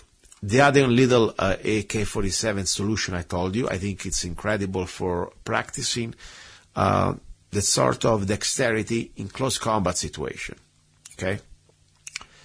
Always wear eyeglasses, protective glasses. Okay? Always wear also an outfit if you especially train in this close combat interactive fighting training, like with other people, with the airsoft. Try to, even if they're plastic little BBs, still wear an outfit that can protect you, because they can, be little, on the face can be dangerous, and of course, it can hurt, make you feel a little bit of a pain on your skin. So, get good clothes. I hope you follow through on this one. I really do. Because you have no more excuses. Let's say you live in California and say, I cannot have an AR-15, or I cannot have a rifle, I cannot shoot from the back of my backyard. I mean, guess what? You can have this and you can have fun. I mean, you don't need to buy an airsoft or an air rifle because, oh my God, I need to train for the end of the world. No. You train because it's your duty as a law-abiding person to be prepared to defend good against evil. That's the bottom line. At the same time, enjoy it. Have fun. If you got a bunch of kids or if you got family, buy a rifle for everybody. Everybody can get the little mask and the little hat and get your little airsoft rifle and go to there are these parks, or you can create your own park. If you ever live in a backyard, get, your team, husband and wife and children, and create a nice team and scenarios, tactical scenarios, and it could be so much fun. Seriously, guys. All right. Talking about news. I can tell you there is so much news. For when you listen to the news, my show is a Sunday show, so I don't like to, my news already can be old. I like to give you concepts that they can be forever. I don't care if you listen to the show today or tomorrow or 1 year from now. The concept is always the same. But the good thing about now that we are fighting back, every other state, many other states out there, they're fighting to take back the Second Amendment the way it's supposed to be. We talked about this also last Sunday, and that's very important. The constitutional carry, it's vital. The right of the people to keep and bear arms shall not be infringed. More and more states, go find out, they're coming back after the same model that we have in Arizona or in Vermont, that if you want to conceal a weapon on you as a law-abiding person, you do not need a permit issued by the government. Because at that point, the Bill of Rights will become, in this case the Second Amendment, will become the Bill of Privilege, or privileges. The moment that the government must give you a permit, it is not anymore a right. That's why it's so important. Many states now, they're fighting back, and they're coming more and more. So that's exciting news, okay? And now, I want to tell you something again. If you want to be on the show, I like to, sometimes, most of the times, I bring you great guests. But I'm tired to bring always important guests. I like to hear also from regular people. That's for me the most important guest. I want to give you the microphone. So I invite you to contact me. You can go to lovegunsfreedom.com. You can find my email. And I'll be happy that we can talk about in this hour about guns. So if you have experience or questions you want to ask me, I'll try to answer. Or if you have points that you want to make, information that could be vital, okay? I don't want you just to plug your stuff. I want to plug stuff that is good for everybody, okay? But if you want to plug for sponsor, call me. But if you want to do something like I do, for example, some incredible deals, some ammo, or incredible deals on some rifles, or training ideas, or schools, you're more than welcome. All I care that is really good. That's all I care, okay? So please contact me. That would be very important because I want to keep more and more this show, like a show that no matter what happened to me, it's about the idea. We talk about love, guns, and freedom, and this concept belongs to everybody. I'm just an humble messenger here, okay? Now, ready for hour number 3. It's going to be about love. We will talk a little bit about news, and we have some important information to share. And don't forget, there is a Zanna coffee out there. And the new coffee that is called the Straight Shot Espresso has been a success. Great. Go to zannacoffee.com, check it out. Ready for hour number 3. You're listening to Love, Guns, and Freedom with Luca Zanna. Don't go away. Ciao.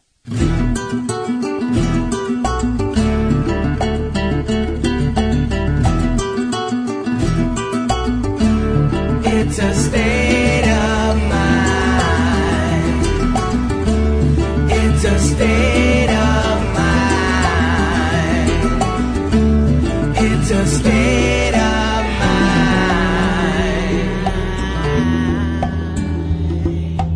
Open your soul to the universe. Open your spirit to the sky. Just let it go, just let it fly, baby, please don't cry, just try it, it's a state of mind. Have you ever met someone on an online dating site and thought, wow, this guy is perfect for me, or she is simply amazing, only to find out they were hiding a deep, dark secret? They plan to vote for Hillary. FreedomLovers.us was created for singles who want to exchange ideas and a love for freedom.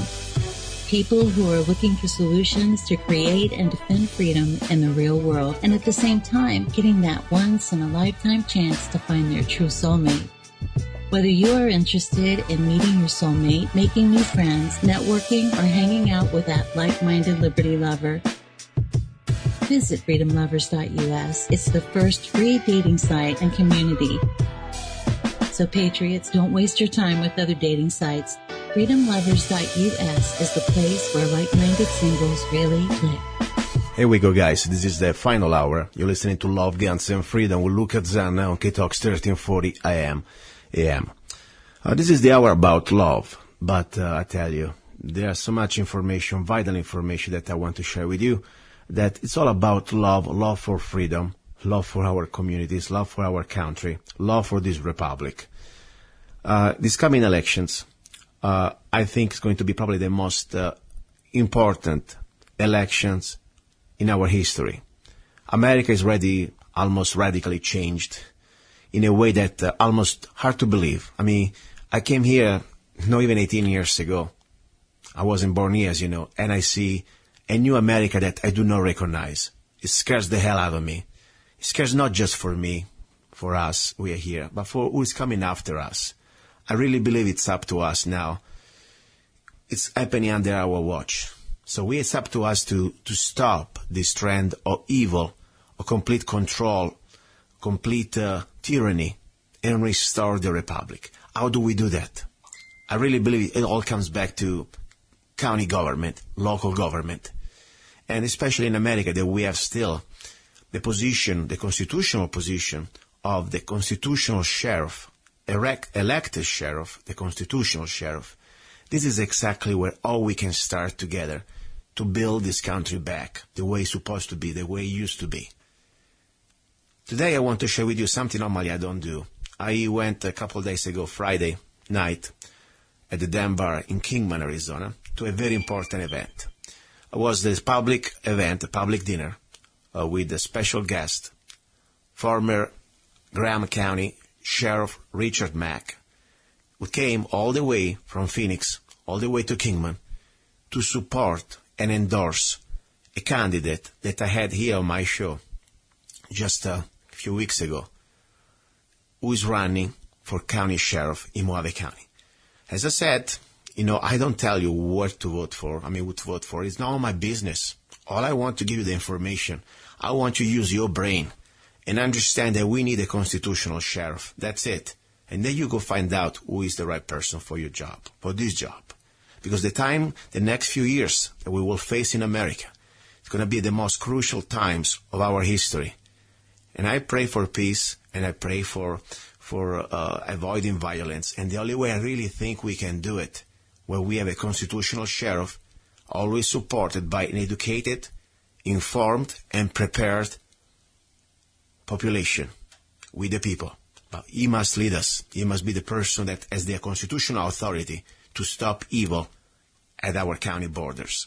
So here we go. I don't want to talk too much. I will play exactly this audio of introduction of Mr. Sheriff Mack, former Sheriff Richard Mack, the sheriff who won the Supreme Court case against the Clinton administration, and reminded to the world, to America, to the establishment and to the central government, to the federal government, that we have a 10th Amendment. That's the bottom line. Okay, so that's pretty much it.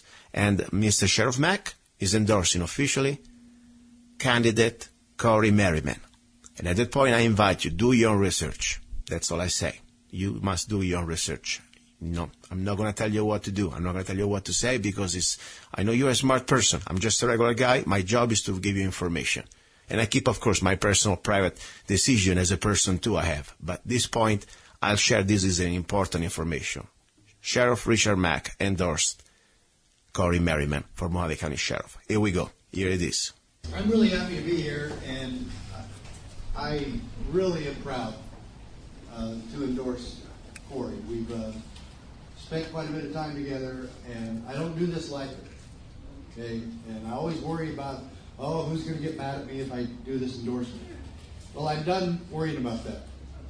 Okay, I'm standing for freedom. I'm standing for America. I'm going to take the best candidates, and I do this all across America. She's the best candidate.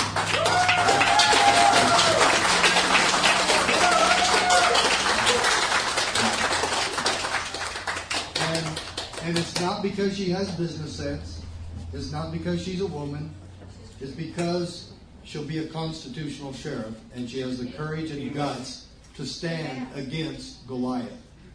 Now, I've got a book back there called Are You a David? And I have determined that this young lady is a David.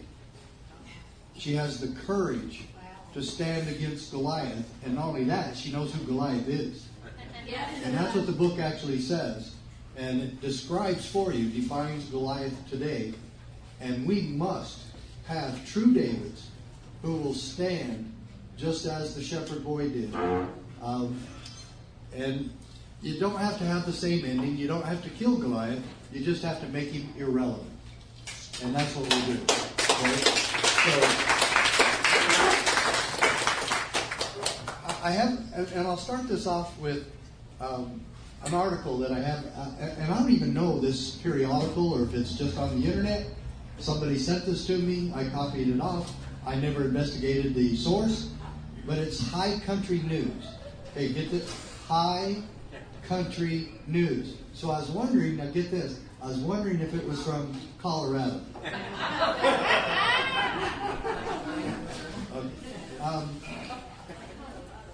It's high two different ways. But they're talking about, and this article is amazing, the rise of the sagebrush sheriffs. If we can't have that in Mohave County, where can you have that? Come on, this is sagebrush country, come on. But it's astonishing to me that if you talk about the Constitution or the Founding Fathers, you're automatically some sort of nut. Yeah. And I've had that label for at least 25 years. And I admit I did something crazy. You know I did something crazy. Okay? And maybe some of you don't know. I was the sheriff of Graham County, which is southeast Arizona, fourth smallest county in the state. And that's where I grew up. Played football, basketball, and baseball at Safford High School and Eastern Arizona College, right there in the same area. My father was an FBI agent. Both his parents were born in Arizona. All four of those above them, my great-grandparents, were all born in Arizona. So you might say I've got some ties to Arizona. My mother goes the other way, up through Utah and then back east. But I'm always trying to play down that I'm the only sheriff in American history to sue the federal government. And I admit that was crazy. Sheriffs don't do that. It's only happened one time in American history. I did it. Okay? But, now you might think, well, I can understand you doing that, absolutely, because I sued the Clinton administration.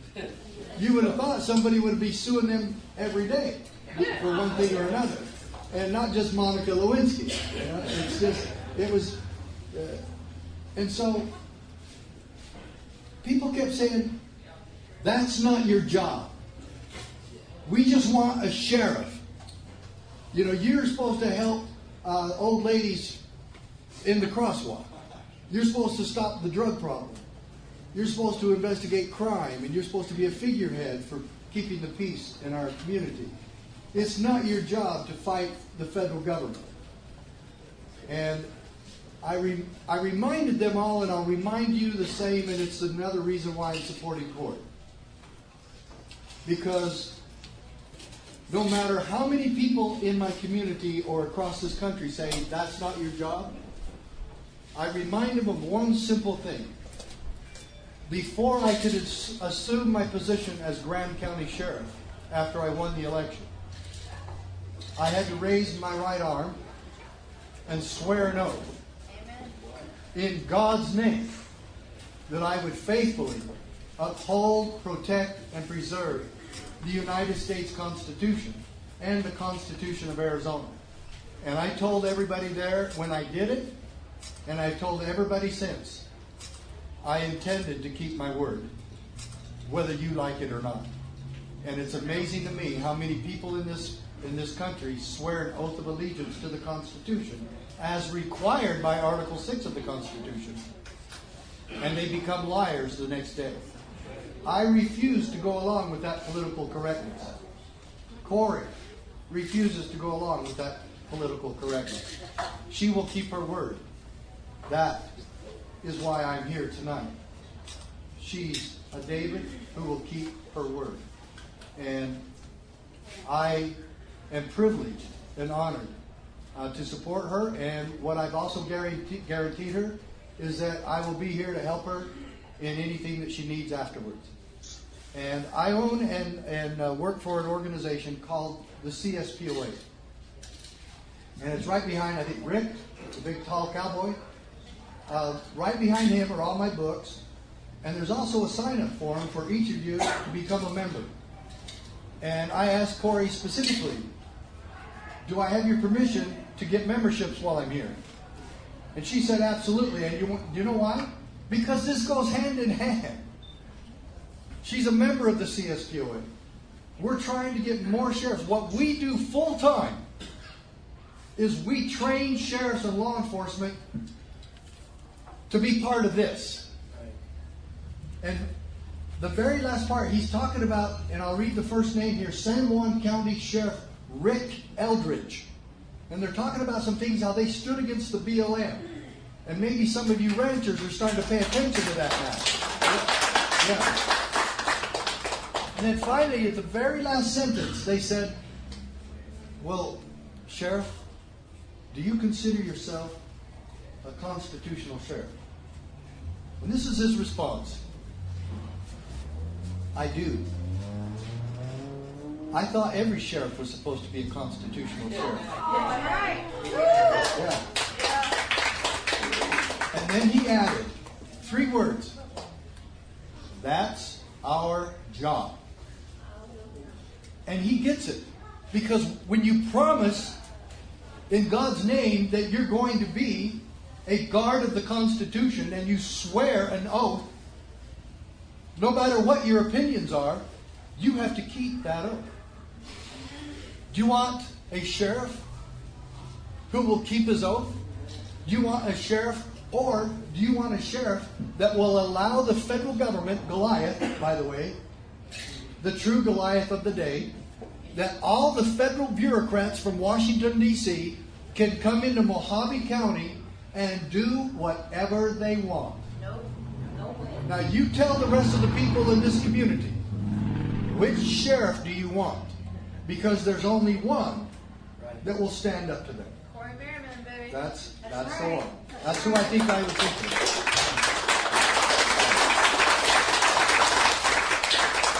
And we have lots of sheriffs that have done lots of wonderful things. You know who is a member and one of our honored sheriffs of the year? And we'll be looking for a 2017 right after you get in. In 2013, a man, maybe you've heard of him, Sheriff David A. Clark Jr. from Milwaukee. Well, Sheriff Clark, just so happens, is a very huge part of the CSPOA. And he was so honored at our convention in St. Charles, Missouri, in the summer of 2013. And lo and behold, what happens while we're there? And ever since then, Sheriff Clark and I became very good friends. Last summer, this last August, I was with him and his wife watching a Milwaukee Brewers game right there next to his, not too far from his office. And then he's been to other events with us, and he keeps in touch with who. We've had him out to Arizona. Hope we can get him here again to campaign for you. But man, is he hard and difficult because of the schedule. If he would just stop being on Fox News so much, maybe we could get him to something else. Yeah. But the whole question boils down to, who can the citizens of Mohave County count on to uphold and defend the Constitution, but defend you against Goliath? Doesn't that give you a great deal of peace of mind that if the IRS comes after you, you have someone to defend you? You want to stop gun control? Yes. Have a constitutional sheriff then.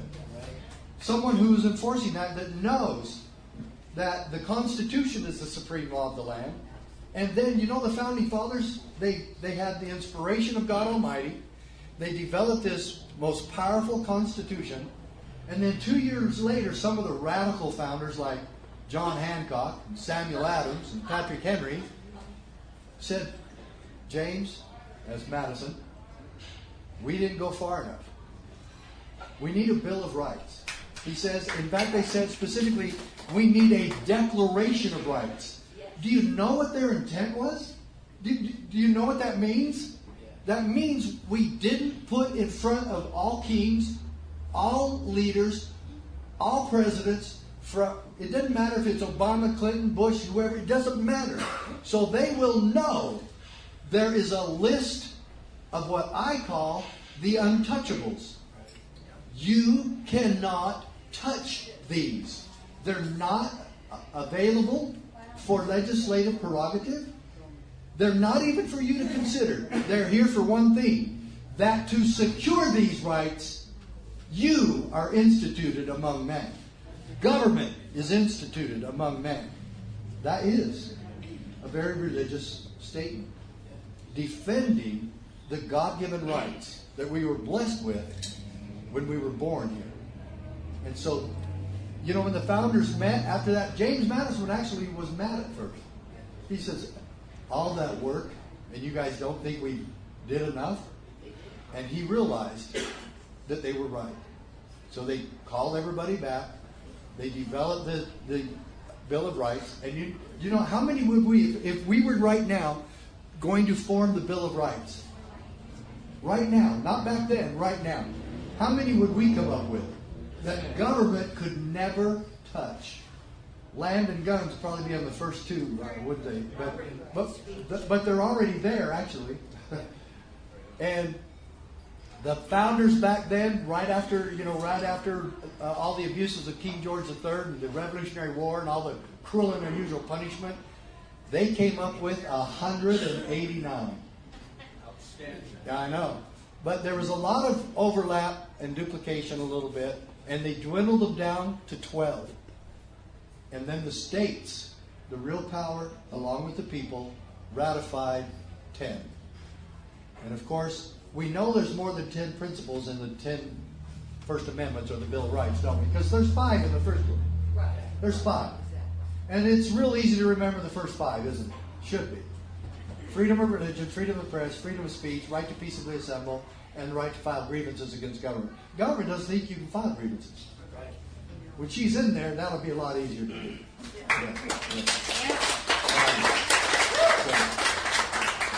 And I'm always amazed too.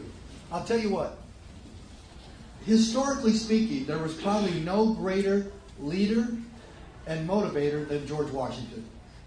You know, we see that painting of him all the time, don't we? Crossing the Delaware. Right. They're running away.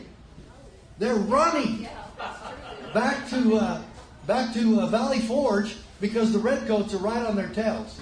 Now, I don't know if that's when they were actually running away, but the first trip there, they were running, and they went to Valley Forge, and half the army is deserting. The other half has dysentery. The other, and about a half of that, don't have boots. They don't have arms. They don't have ammunition. Their only food was flour cakes. Yeah. You know what flour cakes are? Boiled up flour and water. That's it. No wonder they had dysentery. Yeah, and that's all. It wasn't cake at all.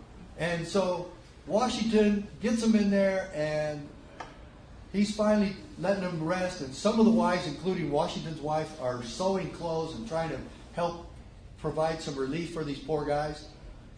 And Washington starts devising a plan to go back. And he says, how could I ever get these guys to go back? Our backs are to the wall. And let that be a lesson to you. What do we do when our backs are to the wall? You attack. You attack. You fight. And so, what did he do? He passed around probably the other greatest motivator at the time, Thomas Paine, the American Crisis. These are times that try men's souls. The sunshine patriot and summer soldier will, in this crisis, shrink from the fight. And he had him read that. And it got him up. And in one part, he says, it's really kind of funny how it fits so much today. Thomas Paine seemed to be just exactly describing the things that are going on in our country today. And he says, how is it that we punish on the one hand and pardon on the other? The same exact abuses. What does it signify to me? And I had to kind of read and study. What does he say? What does it signify? In other words, he said, what difference does it make to me if he who kills me, robs me, and destroys my home and burns me out, if it's a common highwayman, common criminal, or a king, or lots of his men? In fact, he said the king had an army to enforce his tyranny. I worry that we have that too much today. And my Supreme Court decision says so many amazing things. In fact, it's back there too. And you get this free when you become a member. And this is a $400,000 document. You think I'm kidding, don't you? No. It costs about 50 cents to copy this, to make copies of this. But how much do you think it costs to go to the Supreme Court? And it was kind of a miracle. It wasn't kind of a miracle. It was an absolute miracle. Some small-town sheriff from southeast Arizona takes on the Clinton administration and wins. You know the miracle I'm mentioning right there. I sued the Clintons and lived to tell about it.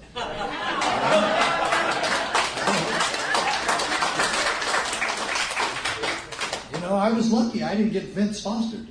You know? So God has watched over me in more ways than one.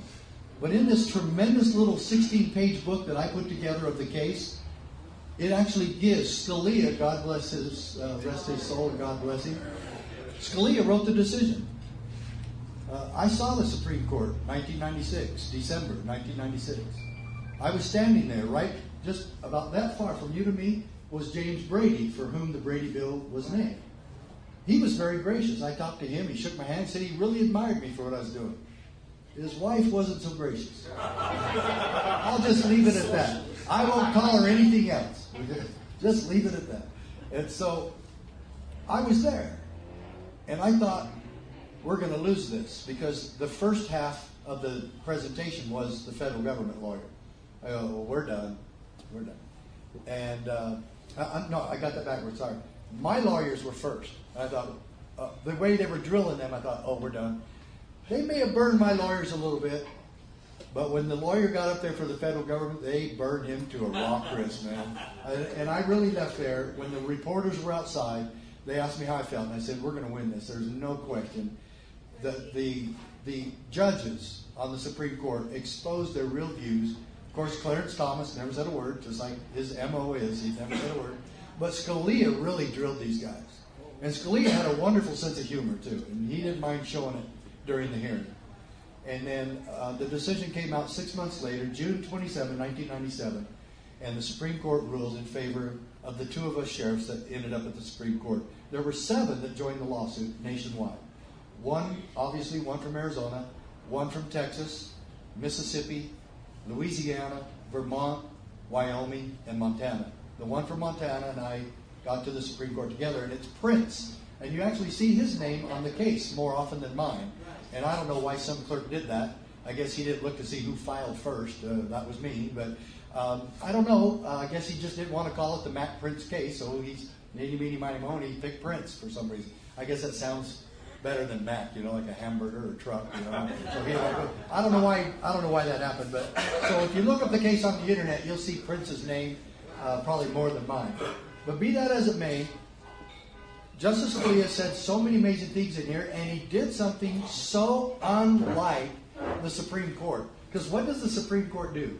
Whatever the president wants them to. I appoint you to the Supreme Court, now you make sure you follow my agenda. That's what happens. And how Justice Roberts went along with that, I'll never know. But anyway, he approved Obamacare. And no, I will never forgive him for that. Huge blunder. Huge blunder. But Scalia actually gave us an equation in here for liberty. And I base my entire career on it now. Because the CSPOA, the Constitutional Sheriffs and Peace Officers Association, is funded because people join us. We have no huge benefactor. If you want to become one, great, do it. Donate $100,000. It's okay, we'll take it. We've had a few large donations here and there. But because people join us, they keep us going, and we keep people going like her. And then we can afford to bring other sheriffs in when she needs it. We'll bring in Sheriff Clark. We'll bring in Sheriff Rogers. We'll bring in Sheriff Finch. And you know what Sheriff Rogers did? Sheriff Brad Rogers from Elkhart County, Indiana, told the FDA that if they didn't stop bothering the Amish farmer in his county for failure to pasteurize his milk, you can't let that crime go. You let those Amish farmers, you let them go with raw milk. You'll have just society chaos. It'll just collapse. And this is the kind of stupidity that we have. And Edmund Burke said, the enforcement of stupid laws is the essence of tyranny. And that's all we have today. Until we get somebody smart enough to say, we're not enforcing stupid laws anymore, like what happened to Rosa Parks. And that's another story, too, that I say. You have to have somebody who knows the difference between trashing a stupid law and you sit down next to Rosa Parks and you escort her home safely. Because that's what a good sheriff, good constitutional David sheriff does. And you do it to the Rosa Parks today. Rosa Parks the gun owner, Rosa Parks the rancher, Rosa Parks the farmer, Rosa Parks the tax protester, or Rosa Parks the person who just wants to be left alone. Do you know what that's actually called? Freedom. Liberty. Liberty is defined by how much government stays out of your life. That should scare you to death. Because now you know we don't have any anymore. Because they don't. And they won't. So Sheriff Rogers tells the FDA, if you come back and bother this man one more time, or you come back and bother anybody else in my county, without due process, without duly signed warrants, without probable cause, I will arrest you for trespassing. Oh, I know. This is all true. If any of you want the letter that he and I devised together and developed together, email me and I'll send it back to you, just so you can show what went on. I'll show you what went on with this. So Sheriff Rogers stands firm. Guess what the FDA told him? We will arrest you, Sheriff. You're not arresting us. We will arrest you for felony obstruction of justice. that's when Rogers calls me and he says, "Hey, Mac, guess what happened? FDA says they're going to arrest me." And I said, "Brad, that'll be fun, man. Let's go." He goes, "That's what I told my wife, but she didn't buy it." So I said, "Brad, how can I help you?" I said, "We'll be there for you." He goes, "Will you help me do a letter and telling the FDA why they don't have the authority or jurisdiction?" So we did. I sent it to him, and he kept it word for word, and he signed it. And 3 days later, David Hostetler, the Amish farmer, he got a certified letter from the FDA saying that everything against him had been dropped. And they have not been back in over 3 years. So that's and that's what we want. And this book, also besides getting the $400,000 booklet, you get the book that started this whole constitutional sheriff movement. In 2009, February 2009, I wrote this book, The County Sheriff, America's Last Hope. And in so many ways they are. And if you want a peaceful, effective solution to what's going on in our country today, and I don't care who the president is, I don't. You need to have someone who will make their tyranny irrelevant. They're not our boss. This makes it very clear. And Nan, this is going to surprise you, but probably all of you. Scalia says that he's merely quoting the New York decision a couple of years earlier, where the Supreme Court said, "We have held, however, that state legislatures are not subject to federal direction." End quote. So now it's in 2 U.S. Supreme Court decisions.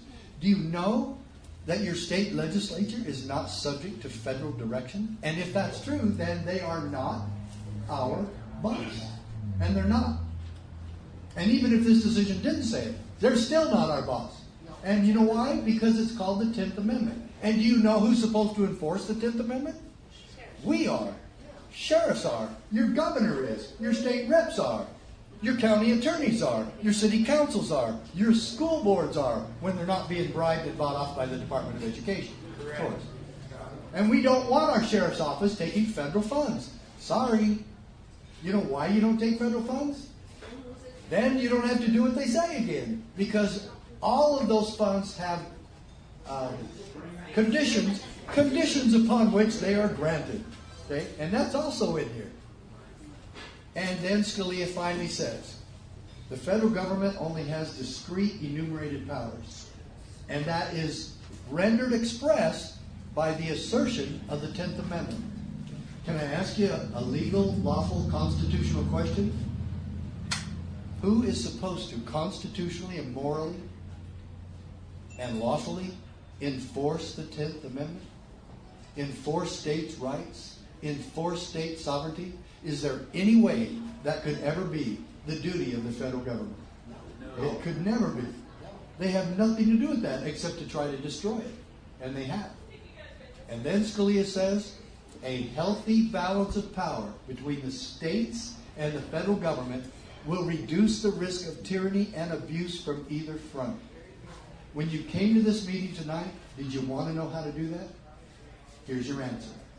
She'll have the courage to maintain a healthy balance of power between the feds and you and the state and her county. It takes leadership and it takes courage. Now imagine with me, and our goal at the CSPOA is to have 700 Sheriff Merrymans, Sheriff Rogers, Sheriff Clarks, Sheriff Finch, who nullified the arrest of a citizen in his county for merely having a gun in his pocket. And it was one of his deputies. So he threw it out, said, "You're free to go. We don't do that here." And then the deputy went and tattled to the state police. And they came in and arrested Sheriff Finch. And guess who came out there and did a fundraiser for him and went to his trial? The CSPOA. And we will be there. And we are doing this full time. And now I'm asking you, join me in that holy cause. Become a member. I want her to get more money out of this evening than me. But we go hand in hand. She knows it. And the other sheriffs who work with us know it as well.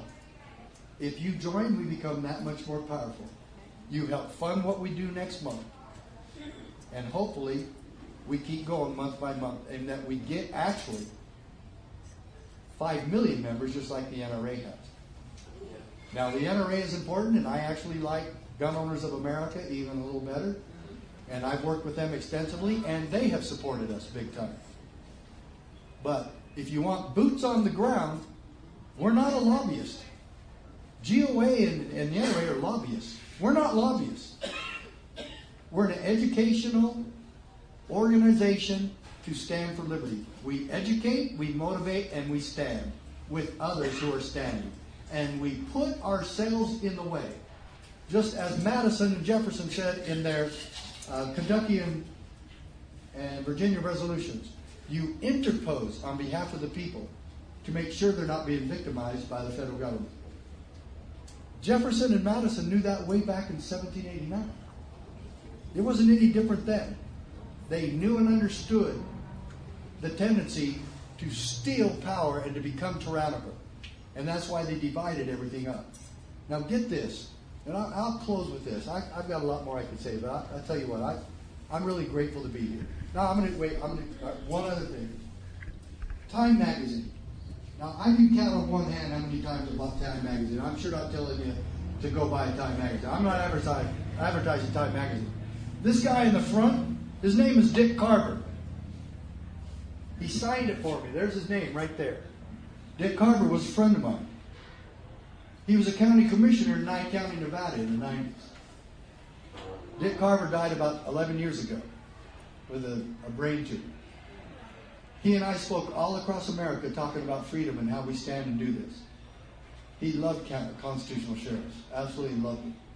But he was a constitutional county commissioner.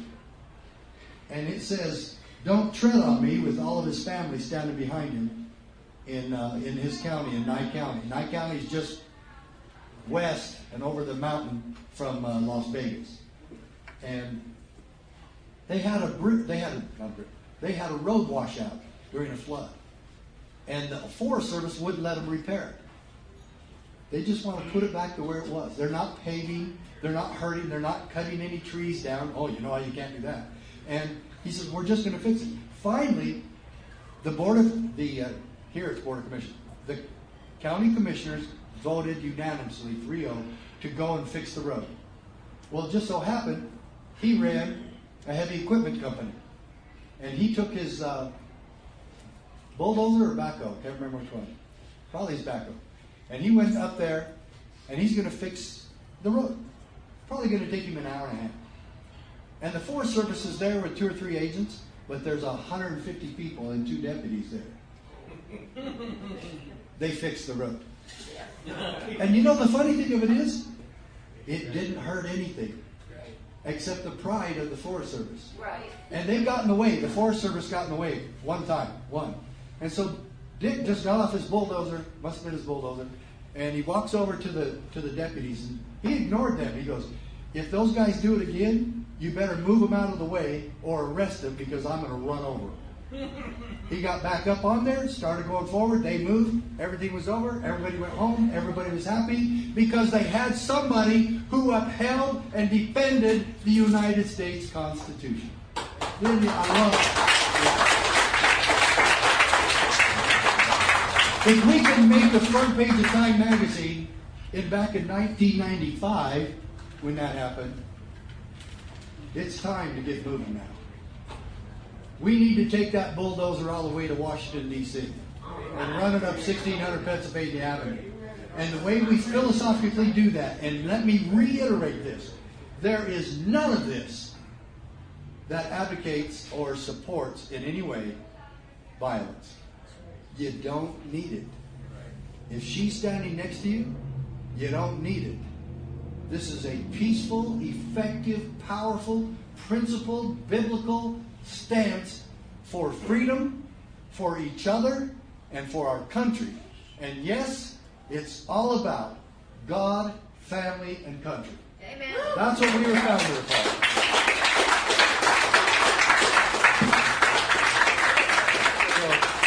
So, in the this wonderful, amazing, most powerful 10th Amendment decision, I'll close with this part. Scalia says, quote, "But the Constitution protects us from our own best intentions." Did you hear that? That's miraculous. That the Supreme Court would be so principled in defending and showing the true purpose of the Constitution. What if we had anybody in this state and in Washington, D.C. that actually believed that? That the Constitution protects us from our own best intentions. It divides power among sovereigns and among branches of government precisely so that we may resist the temptation to concentrate power in one location as an expedient solution to the crisis of the day. End quote. Have you heard that crisis of the day thing? It was propaganda put out by the Obama administration with Rahm Emanuel saying never let a good crisis go to waste. And they've done it. And sometimes they've even created the crisis and then bring us the solution on a silver platter. My dear friends, we must have an answer to that. And the CSQA is part of the answer. And I want you coming over there and picking up a sign-up form. It's $35. You get the most amazing sheriff book in the country free. You get the Supreme Court decision free. And then all of my other books back there, including Are You a David, are 33% off. And then take them home and pass them around. How many people would you like to pass that to? If you want to buy any more than the one that I give you free, they're only $1 each. Oh, wait. Now we ought to do a fundraiser for that $400,000, didn't we? But I will tell you, most of the money was put up by the NRA. And they worked with me on this, and that was another miracle. Okay? Absolutely a miracle. So again, make sure you're fundraising tonight for this lovely lady that's going to be standing for you. She needs all the support, and make sure you get that message out there. She will defend us, just like her oath says. She will keep her oath, she will keep her word, and she'll keep us safe. And she will be a David sheriff, one of our constitutional sheriffs that I look forward to working with for the next 10 years. God bless all of you, and God bless Sheriff Merryman.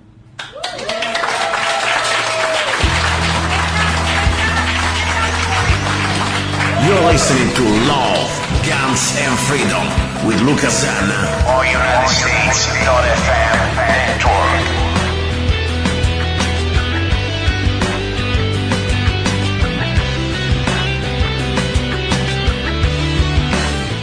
Okay, guys, that was the speech of Sheriff Richard Mack, former Sheriff Richard Mack, endorsing Cori Merryman for Mohave County position. Now, why it's so important to have a county sheriff that understands the Constitution and is a constitutional, or she's a constitutional sheriff? This is exactly what's happening right now in America. We are under tyranny. We are already under martial law. Maybe they are not knocking down on your doors right now.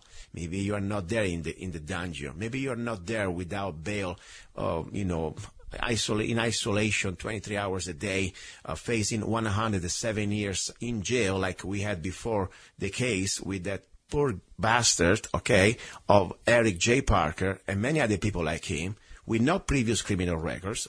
For example, we're talking about Eric. He has no record, just for a conspiracy.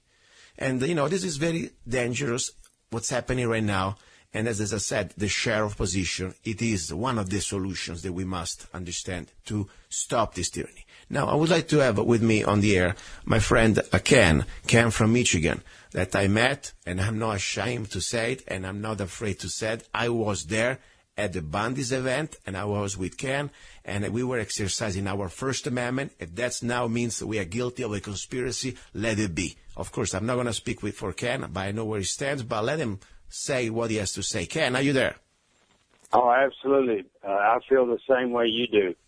We didn't go there with machine guns or nothing. I don't think either. I know I didn't have one. And I know you didn't have one. So, I don't care what they say in this country now that we can be worried about getting arrested for actually, I call it civil disobedience. It's a march. We went down there to tell them, no, you're not going to keep stealing the cattle. And they point guns at you. And like Michelle Fiorino said, that when they point guns at you, expect to get guns pointed back at you. And there were some people there that was there for that reason, to make sure that people like me and Luca standing right by the front gate, we didn't get shot. Exactly. And that's why we didn't get shot. Exactly. And the sheriff wasn't doing his job. It's too bad he didn't, but he didn't. But I'll give you kind of update on Pete Santilli.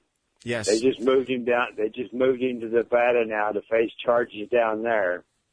And before he went, the reason he had to go to Nevada was because the judge was going to release him in Portland, Oregon. Mm-hmm. But before he could get released, he had to take a psych evaluation. And she said, if the doctor says he needs drugs, it's going to be court ordered. Wait a second. Wait 1 second, because I already know the story, but I need to put a 1 second a break here to make sinking into our mind exactly what you just said. Okay. The judge said, I try to repeat it like we are at, elementary school, the basic, that now Pete must go through a mental evaluation. I met Pete few times, many times. Probably you did many more than me. You spend more time. And, we may have agreement or disagreement. I know that we have our own issues, but I remember Pete is not crazy, unless something happened to him meanwhile, but I don't think so. Now, my point is, just because we disagree with the government, or just because we talk about topics that the government doesn't like it, now we are crazy, or they try to label us as crazy. Exactly how the judge came out with this idea that now Pete Santilli supposedly is crazy and is supposed to go through forced medication. Please, what do you know about this? What I know about it, Luca, is if you disagree with anything the government says or what they're doing, then you're mentally ill. Wow. I mean, this is getting to be a big deal, and the people better wake up to it, because that's how they're going to label us. For him to have to go through a mental evaluation, nobody else had to go through a mental evaluation except Pete Santilli. It was because what he was saying, his First Amendment on the radio. Yeah. But he's got to go through a mental evaluation. Yes. And let me exactly say this. This is so important, because we must understand what's happening right now. This is not a conspiracy. This is a fact. And it didn't start right now with Obama. This forced mental evaluation and, of course, also medication is exactly something that comes back to the time under Russia or under a tyrannical government like in East Germany, or in any type of tyrannical government where normally when they wanted to do, let's say, silence the political dissidents, they would label them crazy. And if they were lucky enough that they didn't kill them on the spot, they would put them in these sort of madhouses, and of course sometimes also drag them up so much that they become like zombies. That's what it's happened. Now, it's happening in America. It didn't start with Obama. Technically, it started with Bush, of this new type of regulations. It was even a law. I think it was an executive order, by the way. But regardless, now we have it. And I find something that for me is more disturbing than the same government pressing charges just because of our First Amendment, just because of a conspiracy. They can put us in jail. But now even worse, they can tell you that you are crazy just because probably you believe in the Constitution, or maybe you do not believe in global warming, or maybe because you are a gun owner, or you think communism is a bad thing. I mean, we are right now living in some sort of a 1984 horror movie. Now, please, what is the latest news that you have about Pete? Because I'm very concerned. If they can do this to Pete, they can do this to any one of us. That's the point I'm trying to bring it out. What do you know more about it? Did he go through the mental evaluation? Well, that I don't know. I can't say he did or he didn't, but I know she said she wasn't going to release him because he wouldn't agree to the mental evaluation, and his attorney stood up and said, "Oh, well, Peter, go through a mental evaluation. If that's what it takes to get him released." She said, "Okay, then in that case, if he'll go through that, I'll release him." Wow. But yet they don't request anybody else to go through a mental evaluation. Yeah. And then they wouldn't let it. They kept them all separate in Portland. Each floor had one of the patriots on it, like Alman Bundy, Ryan Bundy, with his own different floors. They wouldn't put none of them together because they're so afraid that they're going to get together and come up with an idea of how to tell the federal government what they're doing is wrong. So they told Pete, well, the only floor we got open is a psych ward. So to get out of the cell, Pete took the psych ward. He told me, he said, Kenny, I got along with them people, with them guys, and they're fine. He said, a lot of them were hearing the voices. So I told them, this is a government program. It's nothing to do with you being crazy. Wow. He said, it's a government program. He said, so I was in there educating them in there about the target individuals. I said, well, I appreciate that, Pete. Yeah. But he said he got along with, he said most of them in there, they didn't need to be drugged. Yet they had to get in line every morning to get their drugs and every night to get their drugs. Yeah. So they got them up in the jail instead of putting them in a mental ward. Oh, my they God. put them in a mental ward in the jail. Oh, my God. But, Luca, let me tell you something. This goes a lot deeper. Yeah. Even our schools right now are taking 5th, 6th, 7th, and 8th graders and 9th. And if they say that, they call the parents and say your student, your son or your daughter is ADHD. Yeah. We need you to take them in, and they need to be on these drugs. The schools tell them they need it. Yeah. What does the schools know about what the kids need in drugs? Yeah. So they start putting them on, I don't know what kind of drugs it is, the Anarol or whatever it is, Prozac, whatever they put them on. Now the medical industry is making millions and millions of dollars. Yeah. Now the school gets more money because they're special needs now. So the school gets more money. Now, the next thing when Johnny or Alice gets up to, say, 18, 19, 20, 21, they want to go buy a gun. Yeah. There's nothing wrong with them. They say, oh, you can't own a gun. So this is a multi-headed, whatever they do, whatever you want to call it. It's a conspiracy. It's a conspiracy. It's a long get gun control. Exactly. It's a long-term plan, a conspiracy against the American people. Because first of all, the conspiracy starts even deeper. Because the baby, when he's just born, they wanted to give him immediately 7, 8 vaccines on the spot when the baby is still full of blood of our mom, still not even breathing. Not even a few hours later, they want to load them up with mercury and vaccines. And I am sure, and I'm not a doctor, but I don't need to be a doctor. I need to read the different medical and, more important, even official documents from the CDC and different. Right now, it's on the open. All this mercury and all this chemical garbage that they put in your little baby. It's such a high dose for a vaccine that anyway is a fraud anyway. Yes, I'm sure it's going to give you some sort of slowing down your brain. I'm sure it's going to get retarded. That's what happened. That's why we have now all these different new diseases of all these kids. They're pretty much now becoming autistics. That's why we didn't have that 50 years ago. Wake up, people. Right. And now, of course, after that, they gave you another solution. So you're a little slow. You have, you say deficiency, attention deficiency or whatever. Boom. And then you get your drugs up. And then when you're 18, you cannot even have anymore your basic rights, like a Second Amendment right. This is so important. But what I'm really concerned now is, first of all, I want everybody understand. I already said during the first hour, this is not anymore about if you agree or not with the Bundys, with the grazing rights and the BLM. Now this is about due process. This is about now for some of us, political dissidents, just because we speak up against the government or we have our own opinion, and tomorrow could be anybody else on other issues, they can lock you up. And you can face charges that not even if you commit a robbery or if you commit a murder, to face 107 years in jail, like Eric J. Parker, okay, that he had no previous record. The guy is like a working man. He's a working man, a family man. All he did, as you said before, he was standing on that highway, on that bridge, being sure that we didn't get shot. And, if somebody's supposed to press charges, it's us against them, reminded that you do not point loaded rifles at American people while exercising the First Amendment. Because this bastard, they could not even allow to point a rifle at illegal aliens crossing the border. They would be right now ACLU, it would be down the Mexican consulate and Obama on the front line. Instead, they can do that to us. And you know what?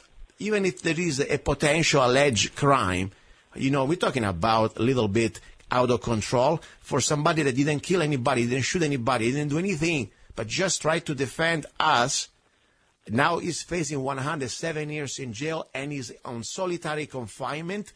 Even I think Jack the Ripper, if you are like a child molester, you get a chance to get out of jail under bail, and you don't get a treatment. And now what you tell me about Pete being forced to go through this mental evaluation, and if the judge or the funny doctor, that the psychiatrist say, yeah, he's crazy. He doesn't believe in global warming. Oh, yes, he's crazy. He believes in the Constitution. Boom. We create a president not even in Russia had, not even in China under Mao Zedong and this regime. We are living under martial law. Listen, Ken, I really want to say thank you. You know, I'm so glad we met each other. I don't know how it's going to end this, but I'm proud that I met you. I'm proud that you are not afraid to stand the line with me. And that's all I want to say. You are my brother in these very dangerous times, but I believe there is a reason why we met. I appreciate that, Luca. You are a dear friend, but do I have a couple minutes, or Yes. are you pretty close to it? We got 2 more minutes, but before we forget, I'm going to have you specifically. I know what you want to talk, and I'm with you. We need to talk more about this technology that the government had the last 50 years. I want to talk about Alvin, Bundy, and all the rest of them. Go ahead. That they say they can't be released because they're a danger to society. Yes. And they're a flight risk. Yeah. Them guys was in Burn Dark, and I was there. Yeah. They were going to every town meeting they had. They were going in and out of town, going to restaurants and eating, and all this.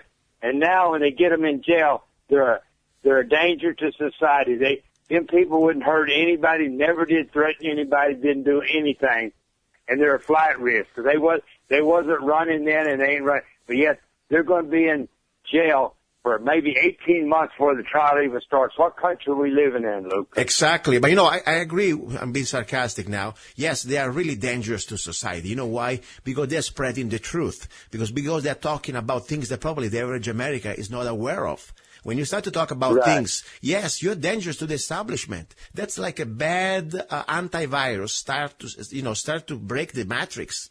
That's what they were doing. That's why they're so dangerous. Right. That's why I really believe Lavoie was murdered, because he had a great case here in Mohave County. I interviewed him in September before all this happened, and he was standing up against the BLM, and he was asking for help to the county government and to the sheriff, and he wanted to switch the fees, the grazing fees, from the federal government BLM to pay directly to the county. Very dangerous precedent that. If that was going to happen, the BLM, they would have a really bad day, and so the federal establishment.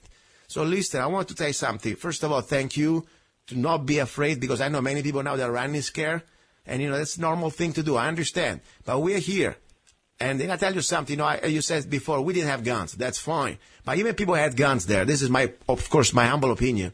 In the state of Nevada, that part of Nevada is called the Second Amendment. You're allowed by the state law to have an open carry. So that shouldn't be a crime. Okay? Absolutely, Buck. And look, they shouldn't be arresting anybody that had a gun on them. Exactly. Then why don't they go arrest all their officers that was pointing guns at the Bundy's head and our heads? Exactly. And everybody else's heads that was our piece of. If they turn around and point them at people with the guns, they knew what that would get them, so they wasn't stupid enough to do that, but they're pointing them at us because we're protesting what they're doing. Exactly. Listen, I'll let you Sad go. day in America. Ken, thank you very much. The show is over for today. Guys, please get this broadcast, get the YouTube, spread it around. We need to elect county sheriff that they are constitutional, and we need to let everybody know what's going on in America. We are under tyranny. It's our duty to take it back. You've been listening to Love, Guns, and Freedom with Luca Zanna. Thank you, and God's willing, I'll talk to you next Sunday. Wake up, America, before it's too late. They're trying to make you fade away. They're trying to kill your faith. Every day you're invaded, your soil desecrated. Politicians turn their back. You're under attack. You're under attack. They're trying to erase your borders. The UN wants to give you orders. They're trying to sell your pride. It's time to wake up.